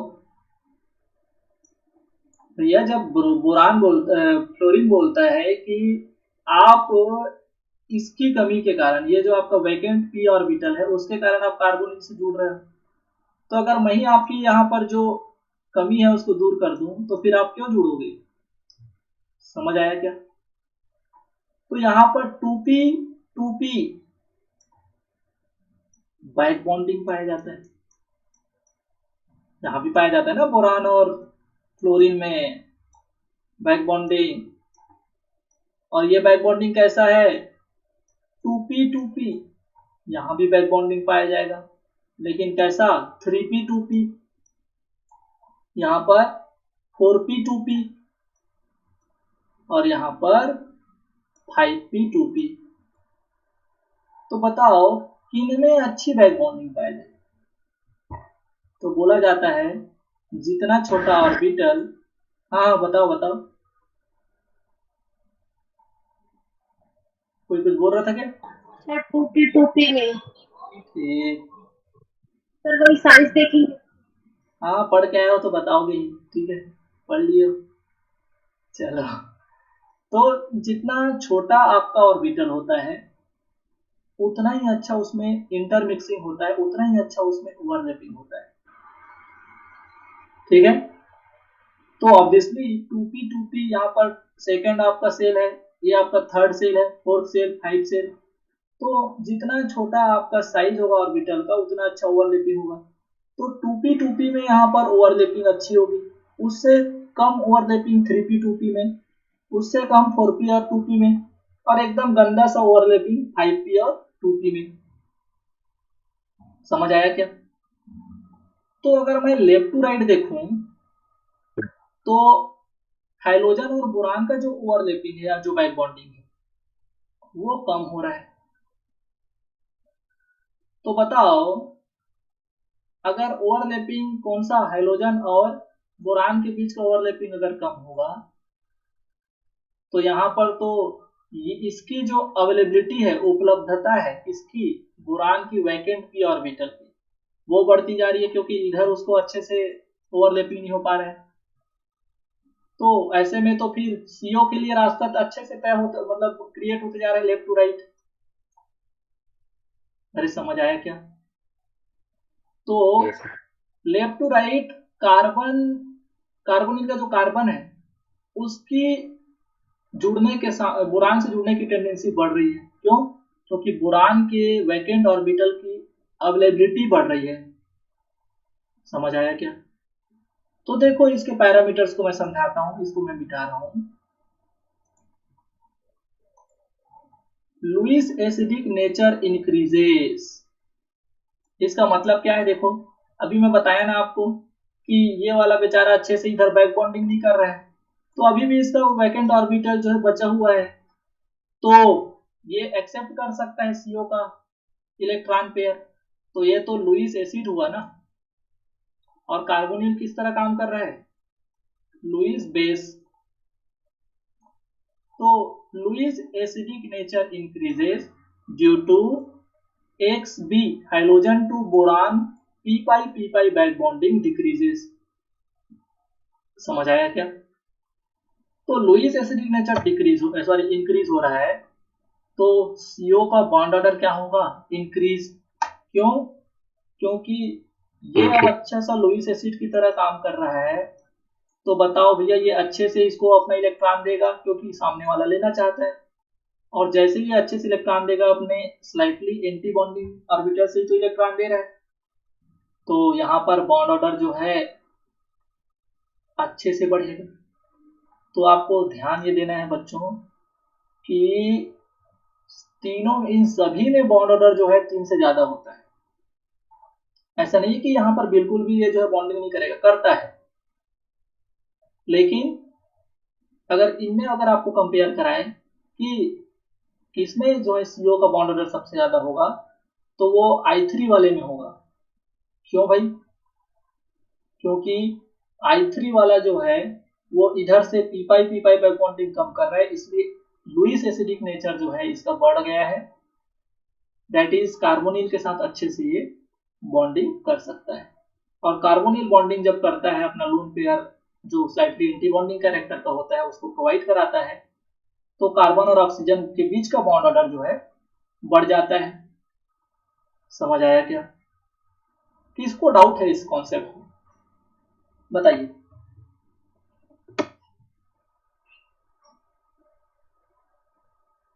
कोई डाउट नहीं? तो देखो स्ट्रेचिंग फ्रीक्वेंसी क्या होगी भाई? इंक्रीज होगी क्या? बॉन्ड ऑर्डर बढ़ रहा है तो कार्बन और ऑक्सीजन के बीच का स्ट्रेचिंग फ्रीक्वेंसी वो भी बढ़ जाएगा। अब बात करते हैं सभी ओवरऑल सीओ बॉन्ड की। अरे सबका इफेक्ट क्या पड़ेगा? देखो भाई, देखो यहाँ पर ये BBr3 मतलब हाइड्रोजन वाले, क्लोरीन वाले, फिर फ्री CO, फिर मेटल का डिफरेंट ऑक्सीडेशन स्टेट के साथ, तो क्या इफेक्ट पड़ेगा इसका? तो इन सभी में देखो अभी पिछले स्लाइड में बताया कार्बन ऑक्सीजन का बॉन्ड ऑर्डर 3 से ज्यादा होता है, लेकिन सबसे ज्यादा किसमें होता है? ब्रोमीन वाले में, फिर क्लोरीन वाले में, फिर फ्लोरीन वाले में। और फ्री CO का तो सब जानते हैं बॉन्ड ऑर्डर कितना होता है? 3। समझ आया? लेकिन यहाँ पर कार्बन ऑक्सीजन का बॉन्ड ऑर्डर, यहाँ पर बॉन्ड, ये मिस्टेक हो गया है, ठीक है, ये बॉन्ड ऑर्डर है, बॉन्ड ऑर्डर लेस देन क्या होता है? 3। कोई दिक्कत? तो बाएं से दाएं चलने पर देखो CO बॉन्ड ऑर्डर डिक्रीज हो रहा है क्या? क्यों भाई? क्योंकि माइनस वाले में ज्यादा बैक बॉन्डिंग होता है, और ज्यादा बैक बॉन्डिंग होता है तो CO बॉन्डिंग उतनी ही कम हो जाती है। तो ये ओवरऑल इफेक्ट है। आपको एक साथ एक आपका हाइड्रोजन वाला दे देगा बोरान के साथ, एक आपका फ्री CO दे देगा और एक तो इसको दे देगा। तो आपको समझना है भाई इन चीजों को, ठीक है, कि आपका कैसा क्वेश्चन पूछा गया है। आगे बढ़ूं तो ये अगर एक टर्म अगर पकड़ा गया आपसे तो बाकी टर्म तो अपने आप आते हैं। बॉन्ड ऑर्डर डिक्रीज हुआ है तो बॉन्ड स्ट्रेंथ क्या होगा? डिक्रीज। सही बोल रहा हूँ गलत? बिल्कुल, बॉन्ड ऑर्डर डिक्रीज होगा तो bond strength decrease. Bond length क्या होगा? इंक्रीज। और म्यू CO क्या हो जाएगी? डिक्रीज, क्योंकि बॉन्ड स्ट्रेंथ डिक्रीज हुआ है इसलिए बाएं से दाएं म्यू CO क्या हो रही है? डिक्रीज। आगे बढ़ते हैं टाइप 5 की तरफ, और टाइप 5 में हम डिस्कस करते हैं नेक्स्ट कॉन्सेप्ट जो है उसमें मेटल जो है कांस्टेंट होता है। अब ऐसा थोड़ी कि मेटल सिर्फ कार्बोनेट से जुड़ा है, क्या पता इधर और कोई लिगेंड जुड़ा हुआ हो, चाहे वो साइनाइड हो, चाहे वो कोई हाइड्रोजन हो, क्या पता वो कोई एल्काइल ग्रुप हो। तो मेटल को कांस्टेंट रखते हैं, और मेटल में जो और दूसरे लिगेंड जुड़े हुए हैं उनका क्या इफेक्ट है उसको देखते हैं।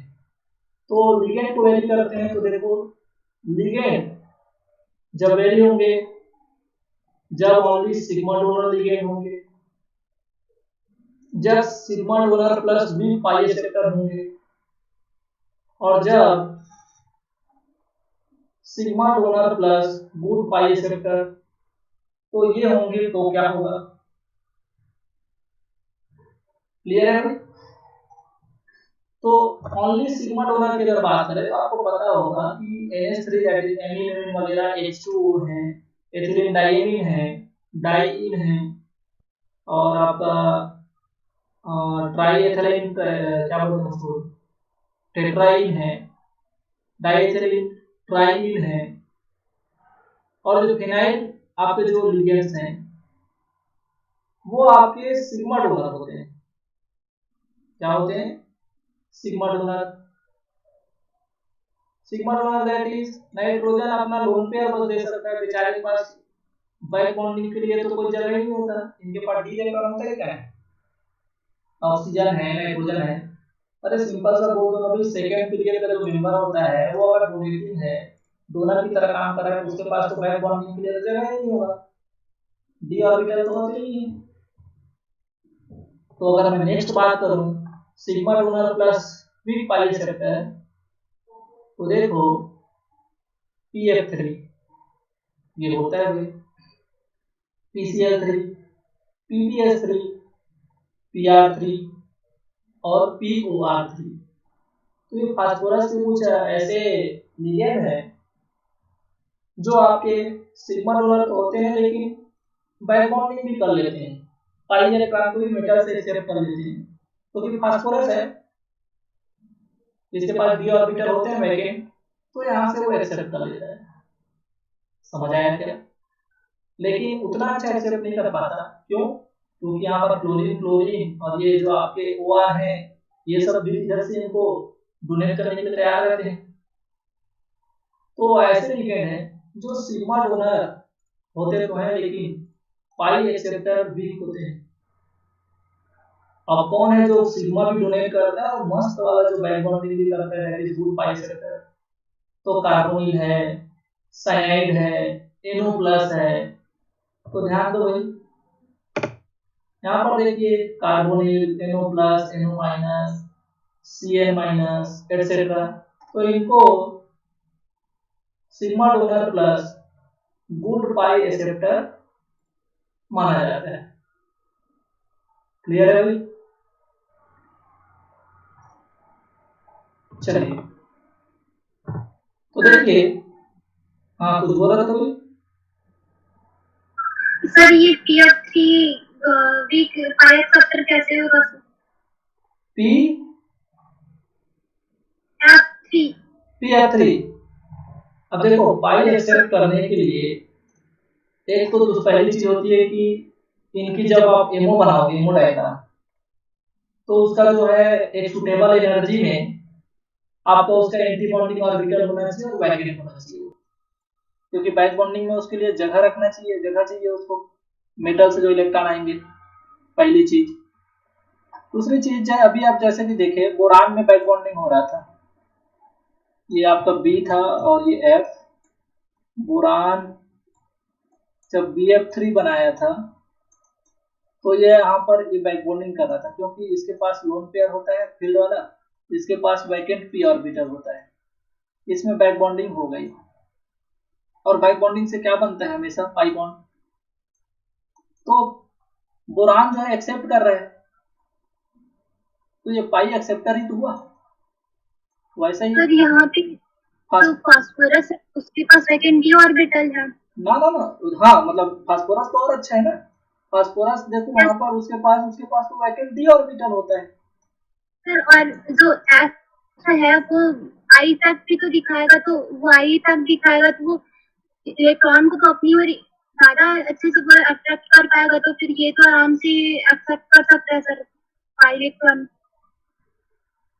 क्या बोले मैं समझा नहीं, इसका आई का क्या इफेक्ट पड़ेगा भाई? फ्लोरीन का जो आई इफेक्ट पड़ रहा है, ठीक है चलो ये ले चलो अलग से लिख देता हूँ, ये बोरान है और ये फ्लोरीन है। हाँ, इसका माइनस आई इफेक्ट पड़ रहा है, तो माइनस आई इफेक्ट का इसका क्या क्या रोल है मेरे बताइए आप, उसके लोन पेयर से।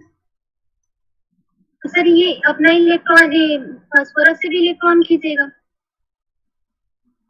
ये जो है ये फास्फोरस से फ्लोरीन जुड़ा हुआ है, तो फास्फोरस से क्या इलेक्ट्रॉन खींचेगा बोल रहे हैं? अरे तो ये तो सिग्मा इलेक्ट्रॉन को खींच रहा है, सिग्मा इलेक्ट्रॉन। सर तो फास्फोरस के पास जब सेकंड डी ऑर्बिटल है तो वो फिर मेटल से इलेक्ट्रॉन नहीं खींचेगा सर? मेटल से क्या नहीं खींचेगा? इलेक्ट्रॉन नहीं लेगा वो। ऑब्वियसली लेगा ना भाई। देखो ये आपका सुनो सुनो मैं समझा रहा हूँ, ये आपका फ्लोरीन से फास्फोरस जुड़ा हुआ है, अब ये आपका और फ्लोरीन है, 3 तो फ्लोरीन जुड़ा है। अब बताओ PF3 जब बनेगा तो ये जैसे NH3 टाइप का है क्या? जैसे NCl3 बनता है वैसे ही आपका PF3 है क्या? नाइट्रोजन और फास्फोरस एक ही ग्रुप के मेंबर है क्या? Yes sir. इसके पास लोन पेयर है तो इसके पास भी एक लोन पेयर होगा क्या इस कंडीशन में? Yes sir. अब इस लोन पेयर को दे करके मेटल को दे दिया, क्या बनाया? Sigma bond. समझ आया? इसको बोलते हैं सिग्मा डोनेशन। अब बोलता है कि मेटल मैं भी तो अमीर हूं, मेरे पास भी है फील्ड ऑर्बिटल, तू बता तेरे पास वैकेंट ऑर्बिटल है क्या? तो ध्यान देना,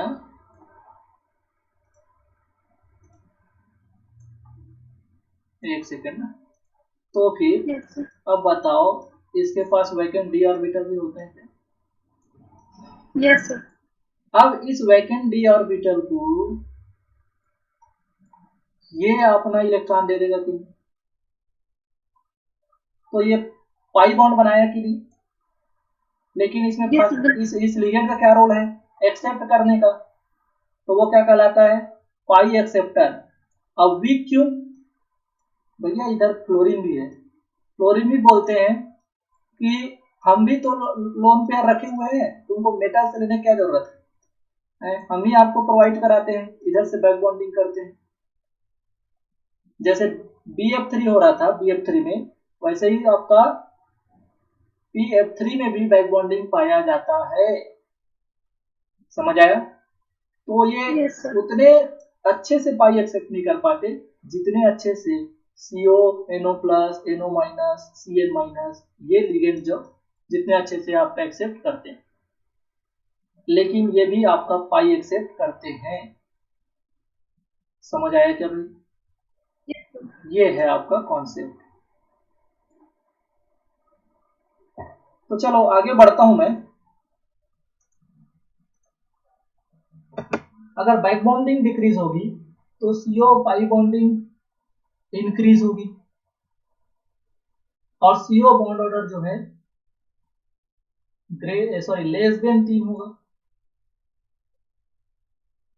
अरे समझ आ रहा है क्या? देखो सभी लिगेंड, अगर मैं यहाँ पर बात करूँ इन सभी में, अगर मैं लेफ्ट टू राइट जा रहा हूँ तो इसको मैं ऐसे अरेंज किया हूँ कि बैक बॉन्डिंग डिक्रीज होगी और बैक बॉन्डिंग जब डिक्रीज होगी तो CO CO का जो पाई बॉन्डिंग है वो इंक्रीज होगा। यहाँ पर कुछ तो दिक्कत है। अगर मैं लेफ्ट टू राइट जा रहा हूँ तो बैक बॉन्डिंग कैसे डिक्रीज? हाँ, बैक बॉन्डिंग तो यहाँ पर इंक्रीज हो रही है। थोड़ा सा इसको आप कॉन्सेप्ट थोड़ा सा वो कर लेना, ठीक है। बैक बॉन्डिंग इंक्रीज हो रही है, इसमें तो कोई भी बैक बॉन्डिंग नहीं है, इसमें बैक बॉन्डिंग वीक है, इसमें बैक बॉन्डिंग जो है ज्यादा है। तो यहाँ पर बैक बॉन्डिंग तो यहाँ पर क्या होगी, इंक्रीज हो रही है। तो बताओ यहाँ पर CO का जो पाई बॉन्डिंग है वो आपका क्या हो जाएगा, इंक्रीज हो जाएगा, सॉरी डिक्रीज हो जाएगा। एक सेकेंड नहीं, यहाँ पर थोड़ा सा हम कंफ्यूज हो रहे हैं, गलत वे में जा रहे हैं। क्यों? क्योंकि हमको अल्टीमेटली मैं आपका जो इफेक्ट बता रहा हूँ इस कार्बोनिल पर बता रहा हूँ और मैं यहाँ पर जो नेक्स्ट दूसरा बार आपका अरेंज करने की कोशिश कर रहा हूँ किसको कर रहा हूँ, इसको कर रहा हूँ। तो ध्यान देना, मैं फिर से एक बार रिपीट करता हूँ, सॉरी हम लोग गलत डायरेक्शन में जा रहे थे। हम लोग इस लिगेंड को ध्यान दे रहे थे, बल्कि वो मेरा अभी कॉन्सेप्ट इस लिगेंड को ध्यान नहीं देने का था। हमको तो ये समझना है कि इस CO का हमको बात करना है। तो लेफ्ट टू राइट अगर मैं चलूंगा तो बैक बॉन्डिंग डिक्रीज होगी। और क्यों बैक बॉन्डिंग डिक्रीज होगी समझना मैं क्यों बोल रहा हूँ, इसमें कॉन्सेप्ट क्या बोल रहा हूँ। ये पहला वाला बेचारा ओनली सिग्मा डोनर है, तो ये तो बैक बॉन्डिंग नहीं करता मेटल के साथ, तो पूरा का पूरा बैक बॉन्डिंग मेटल का किसके साथ होगा, ये जो कार्बोनिल लिखा हूं मैं उसके साथ होगा। समझ आया क्या? और देखो ये वाला, ये अगर ये लिगेंड इधर जुड़े हुए हैं और अलग से, तो इनमें अच्छा आपका क्या होता है बाई बैक बॉन्डिंग, तो कुछ बैक बॉन्डिंग इधर इन्वॉल्व हो जाएगा, तो इस CO में बैक बॉन्डिंग कम हो जाएगी कि नहीं? समझ आया मैं क्या बोलना चाह रहा हूँ? तो बैक बॉन्डिंग बाएं से दाएं डिक्रीज हुई तो CO की जो पाई बॉन्डिंग है वो इंक्रीज हो जाएगी। क्यों? क्योंकि जब इधर जो लिगेंड जुड़े थे और इस CO को छोड़ करके और जो लिगेंड जुड़े हुए हैं वो लिगेंड बिल्कुल भी बैक बॉन्डिंग नहीं कर रहे, तो पूरा का पूरा बैक बॉन्डिंग मेटल का इसी का एक ही कार्बोनिल के साथ हो जाएगा। तो बैक बॉन्डिंग यहाँ पर ज्यादा तो पाई बॉन्डिंग कम। लेकिन जब इस CO को छोड़ करके और भी जो लिगेंड जुड़े हुए हैं वो भी आपका बैक बॉन्डिंग करते हैं, तो बेचारा ये मेटल जो है थोड़ा सा भूला भूला इधर फील करेगा, इधर भूल जाएगा कि मेरे को CO तरफ भी बैक बॉन्डिंग करना है। तो उस कंडीशन में इस CO की तरफ बैक बॉन्डिंग जो है जिसकी हम स्ट्रेचिंग फ्रीक्वेंसी निकालना चाह रहे हैं वो आपका क्या हो जाएगा, कम हो जाएगा बैक बॉन्डिंग। तो उस कंडीशन में पाई बॉन्डिंग बढ़ जाएगा और पाई बॉन्डिंग बढ़ जाएगा तो स्ट्रेचिंग फ्रीक्वेंसी भी बढ़ जाएगी। तो ये जो लेफ्ट टू राइट जो आपका एरो है वो इफेक्ट इस कार्बोनिल पर बता रहा है इन लिगेंड्स का, अगर ये लिगेंड्स अगर यहाँ पर जुड़े होंगे तो ठीक है। लेकिन ध्यान क्या देना है, CO पाई बॉन्डिंग इंक्रीज हो रही है लेकिन 3 से कम ही होगी। क्यों? क्योंकि भैया बैक बॉन्डिंग तो थोड़ा ना थोड़ा तो करता ही है ये, तो बॉन्ड ऑर्डर तो 3 से कम होना है, लेकिन इनके रेस्पेक्ट में ज्यादा होगी। जैसे इसके लिए 2.5 है और इसके लिए क्या हो जाएगा वो 2.7, इसके लिए हो जाएगा वो 2.9। तो CO का जो पाई बॉन्डिंग है वो बढ़ा लेकिन अभी भी देखो 3 से कम है। समझ आया? सबसे इंपॉर्टेंट यही है, क्योंकि यहीं से आपका वो पाई एसिडिटी का ऑर्डर पूछेगा। अरे वो जो ट्रांस इफेक्ट और दुनिया भर का जो आप पढ़ते हो ना, वो कहीं ना कहीं यहीं से वो कॉन्सेप्ट बनता है। ये सब जो किसका पाई एक्सेप्टिंग पावर ज्यादा है, किसका पाई एक्सेप्टिंग पावर कम है, कौन बिल्कुल भी पाई एक्सेप्ट नहीं कर सकता। ठीक है भाई, आगे बढ़ू। चलो क्वेश्चन करते हैं। ये लीजिए, यहां पर CO4, CO3, PF3, CO3, POPS3 और CO3, PME3। तो मैं यहां पर लिगेंड को वेरी कर दिया। अब बताओ यहां पर क्या होगा। वीडियो बहुत लंबा जा रहा है, एक बार आप ट्राई करो क्या इफेक्ट पड़ेगा किसका।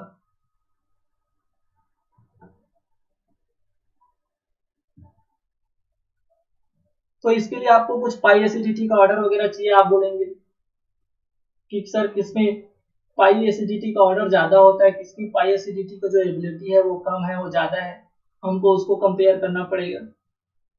उसके अकॉर्डिंग हम बता पाएंगे कि किसमें जो है आपका स्ट्रेचिंग फ्रीक्वेंसी CO का ज्यादा होगा कि कम होगा। तो देखो,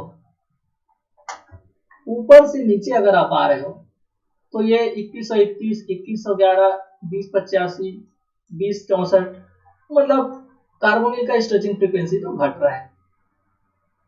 तो ये घट कैसे रहा है? अरे समझ आया? तो डिक्रीजिंग ऑर्डर में है, कोई दिक्कत नहीं है। तो इसका क्या इफेक्ट पड़ रहा है? सर यहाँ पे भी सिग्मा डोनर और पाई एक्सेप्टर देखेंगे तो PF3 जो है वो स्ट्रॉन्ग जो है सिग्मा डोनर है, तो ये पाई एक्सेप्ट नहीं करेगा। तो यहाँ पे जो CO की जो बॉन्ड स्ट्रेंथ वो कम होती जाएगी धीरे धीरे नीचे, तो फिर वो फ्रीक्वेंसी भी कम हो जाएगी। हाँ, तो मतलब कहने का मतलब यह है कि यहाँ पर आपको एक पाई एसिडिटी का ऑर्डर पता होना चाहिए और उसी को हमको फिर नेक्स्ट कॉन्सेप्ट में डिस्कस करना है। तो देखो फिर से कैसे क्वेश्चन आ गया। अच्छा, वो क्वेश्चन शायद पहले डल गया, उसको मैं दूसरे जगह डालना चाह रहा था, वो पहले से आपका हो गया स्लाइड। इस क्वेश्चन को देखो आप, arrange the following in decreasing order of their sigma donor ability. Sigma donor ability किसमें ज्यादा हो? दैट इज लोन पेयर या कोऑर्डिनेशन बॉन्ड बनाने की किसमें ज्यादा अच्छी टेंडेंसी होगी किसी मेटल के साथ। पहले वाले में देखो NH3, PME3 और NET3। तो इसको अपन क्या करते हैं, PME3 को हटा के ना एक ही ऐसे रख लेते हैं NME3। अब बताओ सर अमोनिया का क्या होगा? सिग्मा डोनर एबिलिटी उसी की सबसे ज्यादा होगी। हाँ, तो आपके अकॉर्डिंग मतलब 1 2 3। अरे और कोई बताओ बताओ बताओ। 3 2 1 सर 3 2 1 3 2 3 2 1 कौन है भाई? 3 2 1 वाले कौन है? नाम बताओ तो थोड़ा सा। दे दें। मैं डिक्रीजिंग ऑर्डर 3 2 1 में डिक्रीजिंग ऑर्डर 1 2 3 होगा। सर मैं भी हूँ। कौन सी वाली? 3 2 1 की 2 3 1? 3 2 1 3 2 1 3 then 2 then 1। हाँ भाई, थोड़ा सा करेक्ट कर लेंगे। आपका जो है 3 2 1 जितने भी लोग होंगे वो सही हैं, और ये 1 2 3 जो बोल रहे थे वो गलत। सेकंड बताओ तो फिर मैं कौन से बताऊंगा। कितने लोग सही बता पा रहे हैं सेकंड?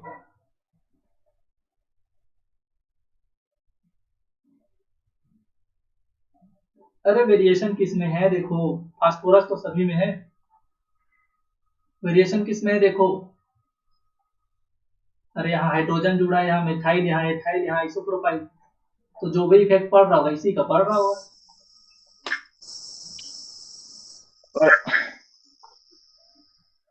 क्या होगा?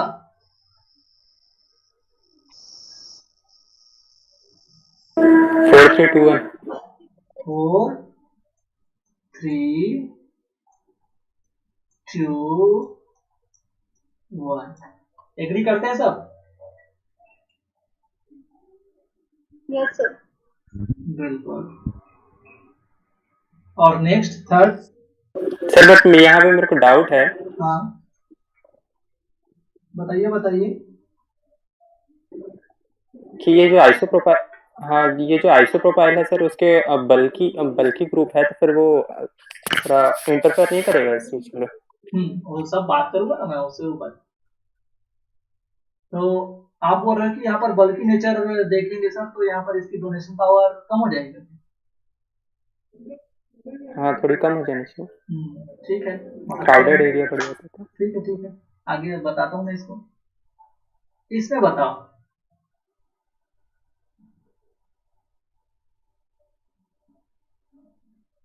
इसमें भी 4321 आएगा। इसमें भी 4321 और लास्ट में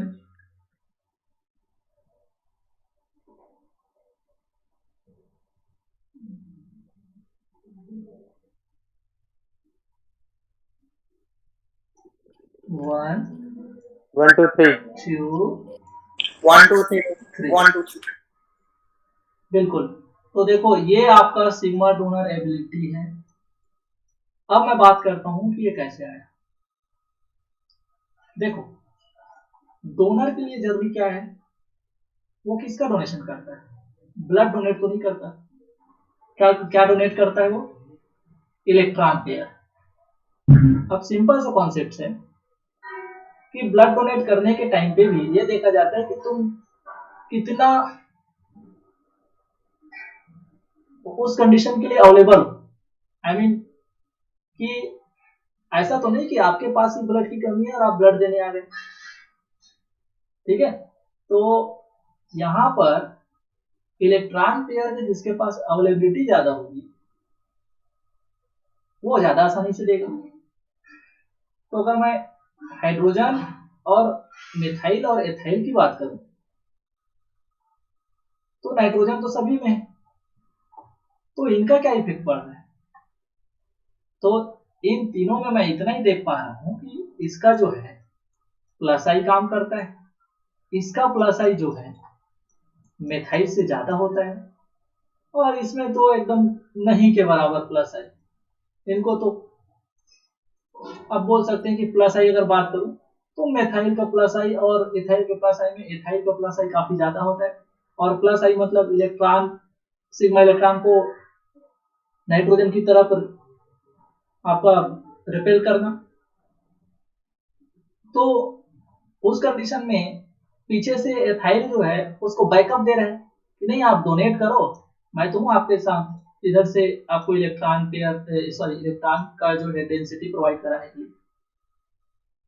तो NET3 में प्लस आई इफेक्ट ज्यादा होने के कारण इसका जो सिग्मा डोनर एबिलिटी हाई होती है, फिर सेकंड, फिर फर्स्ट। अब इनमें अगर बात करें तो एथाइल से ज्यादा आइसोप्रोपाइल का हो जाता है, क्योंकि यहाँ पर आइसोप्रोपाइल होता क्या है? अरे यही तो है आइसोप्रोपाइल, फास्फोरस से आइसोप्रोपाइल जुड़ा हुआ है, तीन तो जुड़ा रहेगा ऐसे। तो बताओ, ये बोलता है कि इधर से मैं प्लस आई दे रहा हूँ, इधर से मैं प्लस आई दे रहा हूँ, तो ये बोलता है कि भाई मेरे दोनों तरफ से प्लस आई देने वाले हैं, तो मैं तो आपको डबल प्लस आई दूंगा। समझ आया? तो इसका प्लस आई पावर ज्यादा होता है as compare to ethyne. Ethyne बोलता हूँ, एथीन, और एथाइन से ज्यादा आपका कम होता है आपका मिथाइन। तो सबसे ज्यादा प्लस आई किसका काम कर रहा है? आइसोप्रोपाइल। तो 4 then third then 2 then first. अब बात करते हैं PF3 PCl3 PPr3 और PI3। तो ये बोलता है फ्लोरीन, मैं तो खतरनाक वाला माइनस आई देता हूँ, तो ये बोलता है कि मैं थोड़ा कम आई देता हूँ। ब्रोमीन का माइनस आई उससे कम होता है, और आयोडीन का तो बहुत कम होता है as compare to other halides. तो बताओ, चलो भैया ठीक है प्लस आई नहीं दिए कोई, लेकिन निगेटिव इफेक्ट जो कम डालेगा वो क्या पॉजिटिव से कम है?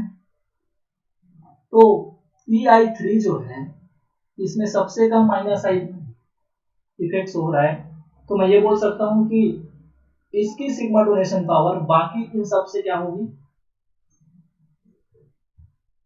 ज्यादा होगी। इसीलिए तो देखो 4 का सबसे ज्यादा, फिर ब्रोमीन वाला, फिर क्लोरीन वाला, फिर आयोडीन वाला, 4 3 2 1। अरे समझ आ रहा है क्या सबको? तो करना कुछ नहीं है आपको। Yes sir. यहां पर जब सिग्मा डोनेशन की बात आती है ना, तो आपको करना कुछ नहीं है, सभी फैक्टर को अपने थैले में डाल लेना और सिर्फ प्लस आई और माइनस आई कंपेयर करना जब आपको सिग्मा डोनर एबिलिटी और पाई डोनर एबिलिटी पूछे। सॉरी, पाई एक्सेप्टर एबिलिटी और सिग्मा डोनर एबिलिटी अगर आपको पूछता है, ठीक है, तो आपको क्या क्या चेक करना है? सिर्फ प्लस आई और माइनस आई पे, बाकी सबको क्राउडिंग, स्टेरिक हिंड्रेंस, रेजोनेंस, ये दुनिया भर की चीज आप नहीं कंपेयर करेंगे। क्या करना है? सिर्फ प्लस आई और माइनस आई। समझ आएगा? तो देखो भाई, आंसर आपको सबको मिल गया। देखिए यहाँ पर आपका, हाँ हाँ बोलिए बोलिए। सर वहाँ पे आपने PF3 को गुड सिग्मा डोनर बोला था, लेकिन ये तो सर नहीं है गुड सिग्मा डोनर। कौन? सर ये जो यहाँ पे जो PF3 है, हाँ ये PF3 है। उसको वहाँ पे आपने बोला था good sigma donor but week pi acceptor. हाँ हाँ PF3 को। हाँ हाँ बिल्कुल। सर तो लेकिन यहाँ पे तो वीक वीक सिग्मा डोनर है। अरे ये एक्चुअली, ये देखो, ये भी आपका क्या करता है, ये भी आपका sigma donor plus pi acceptor है, ये भी sigma donor plus pi acceptor है, यस ये भी sigma donor plus pi acceptor है। समझे? अब अगर इन तीनों को कंपेयर करूं तो सिग्मा डोनर कौन ज्यादा अच्छा है? तो वो है ये वाला, उसके बाद ये वाला, उसके बाद ये वाला। तो देखो सिग्मा डोनर प्लस वीक पाई एक्सेप्टर ये है। लेकिन अगर इन तीनों में हमको कंपेयर करना पड़े कि कौन कमजोर और कौन, अरे हर कमजोर आदमी किसी से शक्तिशाली तो होता ही है। अरे भैया मैं अगर दुबला पतला हूं तो क्या पूरे दुनिया में मेरे से ज्यादा दुबला पतला कोई नहीं है क्या? किसी से तो मोटा होऊंगा मैं। समझ आया? Yes sir. नहीं सर मैं PF3 का बोल रही थी। सर मैंने हाँ PF3 का क्या बोल रहे थे आप? जो मैं जो वहाँ पे पूछी थी कि सर ये सिग्मा डोनर कैसे हुआ, क्योंकि ये तो इसके पास माइनस आई इफेक्ट है क्लोरीन के पास, तो ये तो सिग्मा डोनेट के लिए थोड़ा उसका एबिलिटी जो है वो कम है। तो ये सर ये सिग्मा डोनर में आ गई है। देखो ये आप PPS3 की अगर बात कर रहे थे तो इसमें माइनस आई किसका बोले आप? PCl3 वगैरह बोल रहे थे क्या? और वो PF3 वाला जो क्वेश्चन कर रहे थे उसको बोल रहे हो, है ना? Yes sir. तो ये फास्फोरस और पिछला जो मैं बताया आपको, ये अपना काम कर गए, ये PF3 बना दिए, अपना काम कर गए। ठीक है, अब ये क्या करेगा? फ्लोरीन का इलेक्ट्रोनेगेटिविटी ज्यादा है, ठीक है, अब खींच ले जितना तेरा खींचना है इस सिग्मा इलेक्ट्रॉन को। क्या करेगा? जितना ज्यादा खींचेगा उतना ही तो स्ट्रॉन्ग बॉन्ड पोलराइजेबिलिटी आएगी और उतने पास पास तुम लोग आओगे। ये ले चल जा, पास हो गए। तो क्या मेरा लोन पेयर खा जाओगे? कहाँ करोगे मेरे लोन पेयर को? तो यानी मेटल के कंपेयर में बताना है कि अच्छा सिग्मा डोनर है। अरे नहीं, मेटल के कंपेयर में नहीं बताना है बाबा, एक मेरा प्रॉपर्टी है बोलना है ये लिगेंड। भाई लिगेंड हूं, मैं लिगेंड हूं, तो मैं डिसाइड करूंगा ना कि मेरा प्रॉपर्टी क्या है। अरे मैं गरीब हूं तो दान करते रहूंगा, नहीं कर पाऊंगा। Yes, मैं sir. अमीर हूं तो मैं दान कर पाऊंगा मैं। तो ये तो तुम मेटर आके थोड़ी डिसाइड करेगा कोई कि मतलब कि तुम अमीर हो तुम गरीब हो। मैं बताऊंगा ना कि मेरे अंदर क्या गुजर रही है। तो फास्फोरस के पास लोन पेयर होता है, उस लोन पेयर के कारण ये जो है आपका जो है कोऑर्डिनेट बॉन्ड बनाता है, ना कि क्लोरीन रहने के कारण इसका जो ये लोन पेयर का जो कोऑर्डिनेशन पावर है उसको कम कर देता है। हाँ, इसका ये इफेक्ट किसी की तुलना में इसको शक्तिशाली और कमजोर बना सकता है, लेकिन इसकी प्रॉपर्टी को तो नहीं खो सकता ना। Yes, sir. तो यहाँ पर ये जो PPS3 है इसको हम कंपेयर कर रहे हैं कि अगर PMME3 है और POME ट्राइस है तो उसके कंपेयर में तुम्हारा सिग्मा डोनेशन, मैं अभी पाई एक्सेप्टेंस की बात नहीं कर रहा हूँ, सिग्मा डोनेशन में तुम्हारा नंबर कहाँ पर आएगा। तो ये बोलता है कि PME3 में यहाँ पर प्लस आई काम कर रहा है, यहाँ पर माइनस आई काम कर रहा है। तो भैया प्लस आई मतलब इलेक्ट्रॉन डेंसिटी को सामने वाले से बेचारा पीछे से ये क्या कर रहा है, सामने वाले को इंकरेज कर रहा है कि तुम दो ना भाई इलेक्ट्रॉन पेयर, मैं तो हूं ना इधर आपको इलेक्ट्रॉन डेंसिटी प्रोवाइड कराने के लिए। और ये बोलता है कि मैं तो माइनस है, तुम दो चाहे मत दो, तुम्हारा प्रॉपर्टी है, तुम लोन पेयर रखे हो तो तुम दे रहे हो, तुम जानो, लेकिन मेरा काम तो क्या है, मेरा भैया ऑक्सीजन हूं मैं तो खींच के रखूंगा ही इलेक्ट्रॉन डेंसिटी। तो ये फास्फोरस बोलता है कि ठीक है ना, तुम्हारे साथ जो सिग्मा बॉन्डिंग किया है मैंने, 2 इलेक्ट्रॉन दिया है, उसी को तो तुम मेरे इलेक्ट्रॉन को खींचोगे, बाकी मेरे लोन पेयर को तुम क्या कर लोगे। समझ आया। Yes, sir. तो ये आपका कॉन्सेप्ट है। मैं आपको सिर्फ यहाँ पर ये बताना चाह रहा था कि अगर आपको सिग्मा डोनर एबिलिटी, पाई एसिडिटी का ऑर्डर ये सब पूछे तो आपको कंपेयर कैसे करना है, सिर्फ इंडक्टिव इफेक्ट को आप अप्लाई कर देना।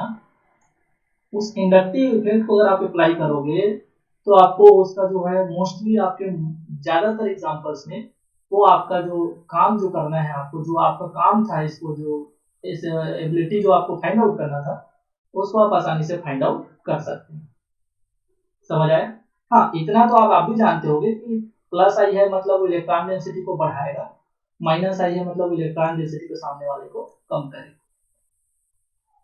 ठीक है, तो चलो बात करते हैं। देखो यहाँ पर इसका जो है अगर एरो यहाँ पर या प्लस आई काम कर रहा है, यहाँ पर प्लस आई काम कर रहा है, यहाँ भी प्लस आई काम कर रहा है, लेकिन यहाँ पर देखो जेड के डायरेक्शन में इलेक्ट्रॉन का डिस्प्लेसमेंट हो रहा है, जी के डायरेक्शन में ग्रुप, कोई भी ग्रुप जुड़ा हो सकता है, तो यहाँ पर इसका माइनस आई काम कर रहा है। ठीक है भाई, तो यहाँ पर मैं क्या बोलूंगा, प्लस आई दे रहा है मतलब ये लोन पेयर के कारण ये जो है मेटल के साथ बॉन्ड बनाता था, तो इधर से भी अगर इसको पॉजिटिव रिस्पांस मिले तो इसका एबिलिटी बढ़ेगा कि नहीं। लेकिन ये अपने लोन पेयर से कोऑर्डिनेशन बॉन्ड बनाता तो है, कोऑर्डिनेट बॉन्ड, लेकिन इधर से उनको निगेटिव रिस्पांस मिल रहा है, मना कर रहे हैं इधर वाले लोग। अरे आप दान करना तो चाहते हैं लेकिन इधर घर वाले लोग आपको मना करते हैं कि नहीं, अरे मत दे, हम ही लोग तो, हम खुद गरीब हैं, दानी मत बन। तो उस कंडीशन में ये आप क्या बोलोगे, यहाँ पर सिग्मा डोनेटिंग पावर इंक्रीज हो रहा है, लेकिन जब माइनस इफेक्ट काम करता है तो सिग्मा डोनेटिंग पावर क्या होता है, डिक्रीज हो रहा है। ठीक है, लेकिन हाँ डोनेटिंग पावर है, इस कंडीशन में पावर ज्यादा है तो इस कंडीशन में पावर कम। क्लियर है। चलो आगे बढ़ते हैं। सिग्मा डोनर, अब वो कौन लोग हैं जो सिग्मा डोनर होते हैं,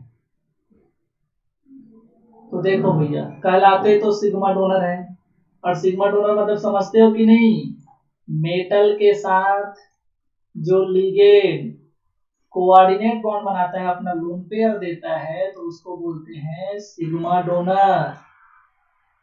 और ये सिग्मा डोनर कौन कौन होंगे, जब कोई लोन पेयर के थ्रू सिग्मा डोनर कहलाए, जब कोई अपने पाई बॉन्ड के थ्रू सिग्मा डोनर कहलाए, तो कोई अपने सिग्मा इलेक्ट्रॉन के थ्रू सिग्मा डोनर कहलाए। तो इसके एग्जांपल्स क्या हैं? देखो भाई, अमोनिया, वाटर, ये सब एथिलीन डाइएमीन, नाइट्रोजन का lone pair, CO carbonyl, carbonyl भी कार्बन के लोन पेयर। तो ये सभी ऐसे एग्जांपल्स हैं जो अपने लोन पेयर के कारण घमंड करते हैं, दैट इज अपने लोन पेयर को, मेटल को डोनेट करके सिग्मा डोनर कहलाते हैं। लेकिन ऐसे कौन हैं जो अपने पाई बॉन्ड को डोनेट करके क्या कहलाते हैं? Sigma donor. तो देखो भाई, एथाइलिन, एसिटाइलिन, बेंजीन, साइक्लोपेंटाडाइनिन, सियोटीरिन एक्सेट्रा, ये सभी आपके पाई बॉन्ड से सिग्मा डोनेशन में काम करते हैं। तो देखो, ये मेटल के साथ ही अपने पाई बॉन्ड को देखो यहाँ पर शेयर कर रहा है, तो ये पाई बॉन्ड को शेयर कर रहा है, इसका मतलब ये नहीं कि ये पाई डोनर हो गया, ये अपने पाई क्लाउड को इन्वॉल्व कर रहा है मेटल के साथ कोऑर्डिनेट करने में, दैट इज सिग्मा बॉन्ड बनाया ये, जिसको कोऑर्डिनेट बॉन्ड को आप क्या कंसीडर करते हैं? सिग्मा बॉन्ड ही तो करते हैं। हाँ, बैक बॉन्डिंग को आप क्या करते हैं? पाई बॉन्ड कंसीडर करते हैं। समझ आया क्या? अरे साइक्लोपेंटाडाइनिल रिंग ऐसे ही होता है क्या? ये लो, और यहां से ऐसे मेटल जुड़ा रहता है। अब बोलता है तो पाई बॉन्ड बोलते हो क्या कोई? ऐसे मेटल से जुड़ा तो भैया पाई बॉन्ड नहीं होता, वो सिग्मा बॉन्ड ही होता है, कोऑर्डिनेट बॉन्ड ही बनाया रहता है वो। लेकिन बेचारा उस पाई सिग्मा बॉन्डिंग के लिए किसको इन्वॉल्व किया है? ये C5 जो आपका 6 इलेक्ट्रॉन जो डीलोकलाइज होते रहते हैं, उनको इन्वॉल्व करके ये मेटल के साथ सिग्मा डोनर का काम करता है। तो ये वो लिगेंड है जो अपने पाई बॉन्ड के थ्रू सिग्मा डोनर का काम करते हैं। और कौन है वो लोग? गरीब, जो अपने सिग्मा इलेक्ट्रॉन से ही सिग्मा डोनर का काम करते हैं। देख लो भैया, H2, एक तो 2 ही इलेक्ट्रॉन है इसके पास, और देख लो इसको, इस 2 इलेक्ट्रॉन से जो कि सिग्मा इलेक्ट्रॉन है, सिग्मा बॉन्डिंग बनाया था ये, अगर इसको तोड़ दूं ना, ये H बाहर, ये H बाहर, लेकिन इस सिग्मा इलेक्ट्रॉन के थ्रू भी ये मेटल के साथ जुड़ रहे हैं, तो इसको बोलते हैं अपने सिग्मा इलेक्ट्रॉन से सिग्मा डोनर का काम करना। अरे क्लियर है? तो ये है आपके कुछ examples sigma donor different type के, जब लोन पेयर को यूज करें सिग्मा डोनेशन में, जब पाई बॉन्ड को यूज करें, और जब सिग्मा इलेक्ट्रॉन को यूज करें। ठीक है भाई, आगे बढ़ते हैं। The relative sigma donating ability, अब इनमें अगर कंपेयर करूं तो कौन जो है ज्यादा अच्छे से सिग्मा डोनेट कर सकता है? ऑब्वियसली लोन पेयर जो है आपका क्या होता है? मोनोसेंट्रिक। अगर बात करो नाइट्रोजन से कंट्रोल होगा, लेकिन यहाँ पर जो पाई बॉन्ड है, इस कार्बन और इस कार्बन पॉलीसेंट्रिक है, तो यहाँ पर कंट्रोल ज्यादा है, तो अवेलेबिलिटी जो लोन पेयर की होती है वो ज्यादा होती है डोनेशन के लिए। तो sigma donor ability lone pair वाले की ज्यादा होती है पाई बॉन्ड से, पाई बॉन्ड की तुलना में, और पाई बॉन्ड की तुलना आपका जो पाई बॉन्ड की ज्यादा होती है सिग्मा इलेक्ट्रॉन की तुलना में। समझ आया भाई? आगे बढ़ूं। अब बात करते हैं the relative pi acidity order, और ये ऑर्डर क्या होता है? ये लीजिए, आप जानते होंगे इस ऑर्डर को, सिंपली सब बच्चे पढ़ के आते हैं, मास्टर तक पहुंच गए तो ऐसा हो ही नहीं सकता कि और इस ऑर्डर को बिना पढ़े आप पहुंच गए होंगे। अरे ठीक है, तो यहाँ पर मैं सिग्मा डोनर की एबिलिटी नहीं बता रहा हूँ, मैं पाई एसिडिटी ऑर्डर बता रहा हूँ कि देने की बात बहुत हो गई, अब बैक बॉन्डिंग करने की किसमें ज्यादा प्रॉपर्टी होती है। तो ये आपका ऑर्डर है, NO प्लस के पास ज्यादा, फिर CO, Cl माइनस, Cl3, फिर Cl3। क्लियर है भाई?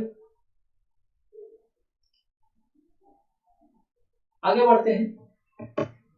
Question, arrange the following in decreasing order of pi acidity. चलो अरेंज करो।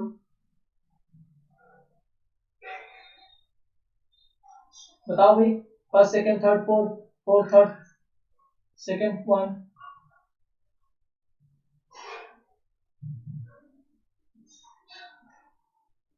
अरे क्या होगा, आज का लेक्चर बहुत लंबा जा रहा है, जल्दी करो।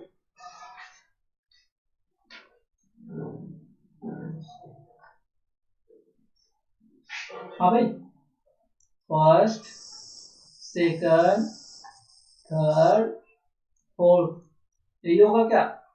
क्यों? क्योंकि इसमें प्लस आई क्या है, ज्यादा है, इसमें उससे कम है, और इसमें उससे और कम है, और इसमें बहुत कम है। तो बताओ, प्लस आई ज्यादा होता है तो सिग्मा डोनर पावर ज्यादा होता है। लेकिन अगर एसिडिटी की बात करें तो अगर पाई एसिडिटी में अगर हम प्लस आई और माइनस आई देखने की बात करते हैं, हम पिछले स्लाइड में बोला था कि आपको इंडक्टिव इफेक्ट को कंपेयर करना है, तो उस कंडीशन में तो आपका क्या करना है, माइनस आई ज्यादा होता है उसका पाई एसिडिटी ज्यादा होता है, तो प्लस आई जिसका ज्यादा है उससे कम होगा। तो देखो फोर्थ वाले का सबसे कम। वैसे ही देखिए यहाँ पर फ्लोरीन, फ्लोरीन, ब्रोमीन, तो यहाँ पर चेंज क्या है, देखिए कुछ चेंज नहीं है। यहाँ पर फ्लोरीन है, इसमें फ्लोरीन है, और इसमें ब्रोमीन है। तो फ्लोरीन का माइनस आई ज्यादा होता है क्या? क्लोरीन का उससे कम होता है, और ब्रोमीन का उससे बहुत कम होता है। तो जिसका ज्यादा माइनस आई उसकी पाई एसिडिटी, इलेक्ट्रॉन को लेने की टेंडेंसी ज्यादा होगी। तो इसमें भी आपका आंसर क्या होगा, 1, 2 and 3।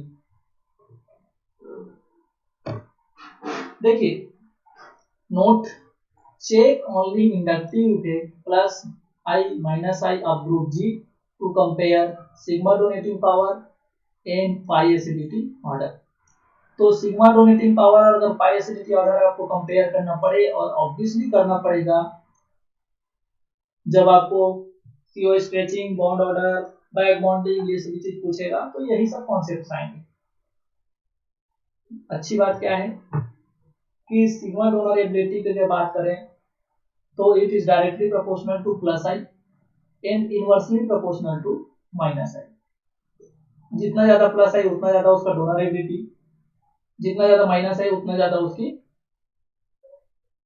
उतना ही कम सिग्मा डोनर एबिलिटी। उल्टा इफेक्ट है ना। वही अगर जस्ट उल्टा हो जाएगा, पाई एसिडिटी ऑफ लिगेंड में it is directly proportional to minus I and inversely proportional to plus I. जितना ज्यादा माइनस आई उतना ज्यादा पाई एसिडिटी ऑफ लिगेंड, और जितना ज्यादा प्लस आई उतना ही कम पाई एसिडिटी ऑफ लिगेंड। तो ये एक दूसरे के इनवर्सली प्रोपोर्शनल है। अब ये कोई मत बोल देना कि सर इसका सिग्मा डोनेशन पावर ज्यादा है तो क्या ये वीक पाई एसिडी हो सकता है। तो मैं ऐसा कंपेयर नहीं कर रहा हूँ भाई कि सीओ जो है आपका, सीओ प्लस जो है, सीओ जो है अच्छा पाई एसिडी शो करता है तो ये वीक बेसिक मतलब वीक सिग्मा डोनर होगा, नहीं। हम दो अलग अलग लिगेंड का सिग्मा डोनर एबिलिटी को कंपेयर करने की बात कर रहे हैं। हम दो अलग अलग चीज की पाई एसिडी के कंपेयर करने की बात कर रहे हैं। हम ये भी बोल रहे हैं कि एक ही के स्पाइस डोनर एबिलिटी और एक ही के सिग्मा डोनर एबिलिटी और पाई एसिडिटी को कंपेयर कर रहे हैं। ठीक है, चलो आगे बढ़ता हूँ। सो फाइनली ये लेक्चर आपका खत्म होता है यहीं पर। किसी को कुछ डाउट होगा तो पूछ सकते हैं। Thanks for your kind attention. किसी को डाउट है भाई, पूछ लीजिए, स्क्रीनशॉट लेकर के रखा कीजिए, फिर पूछा कीजिए।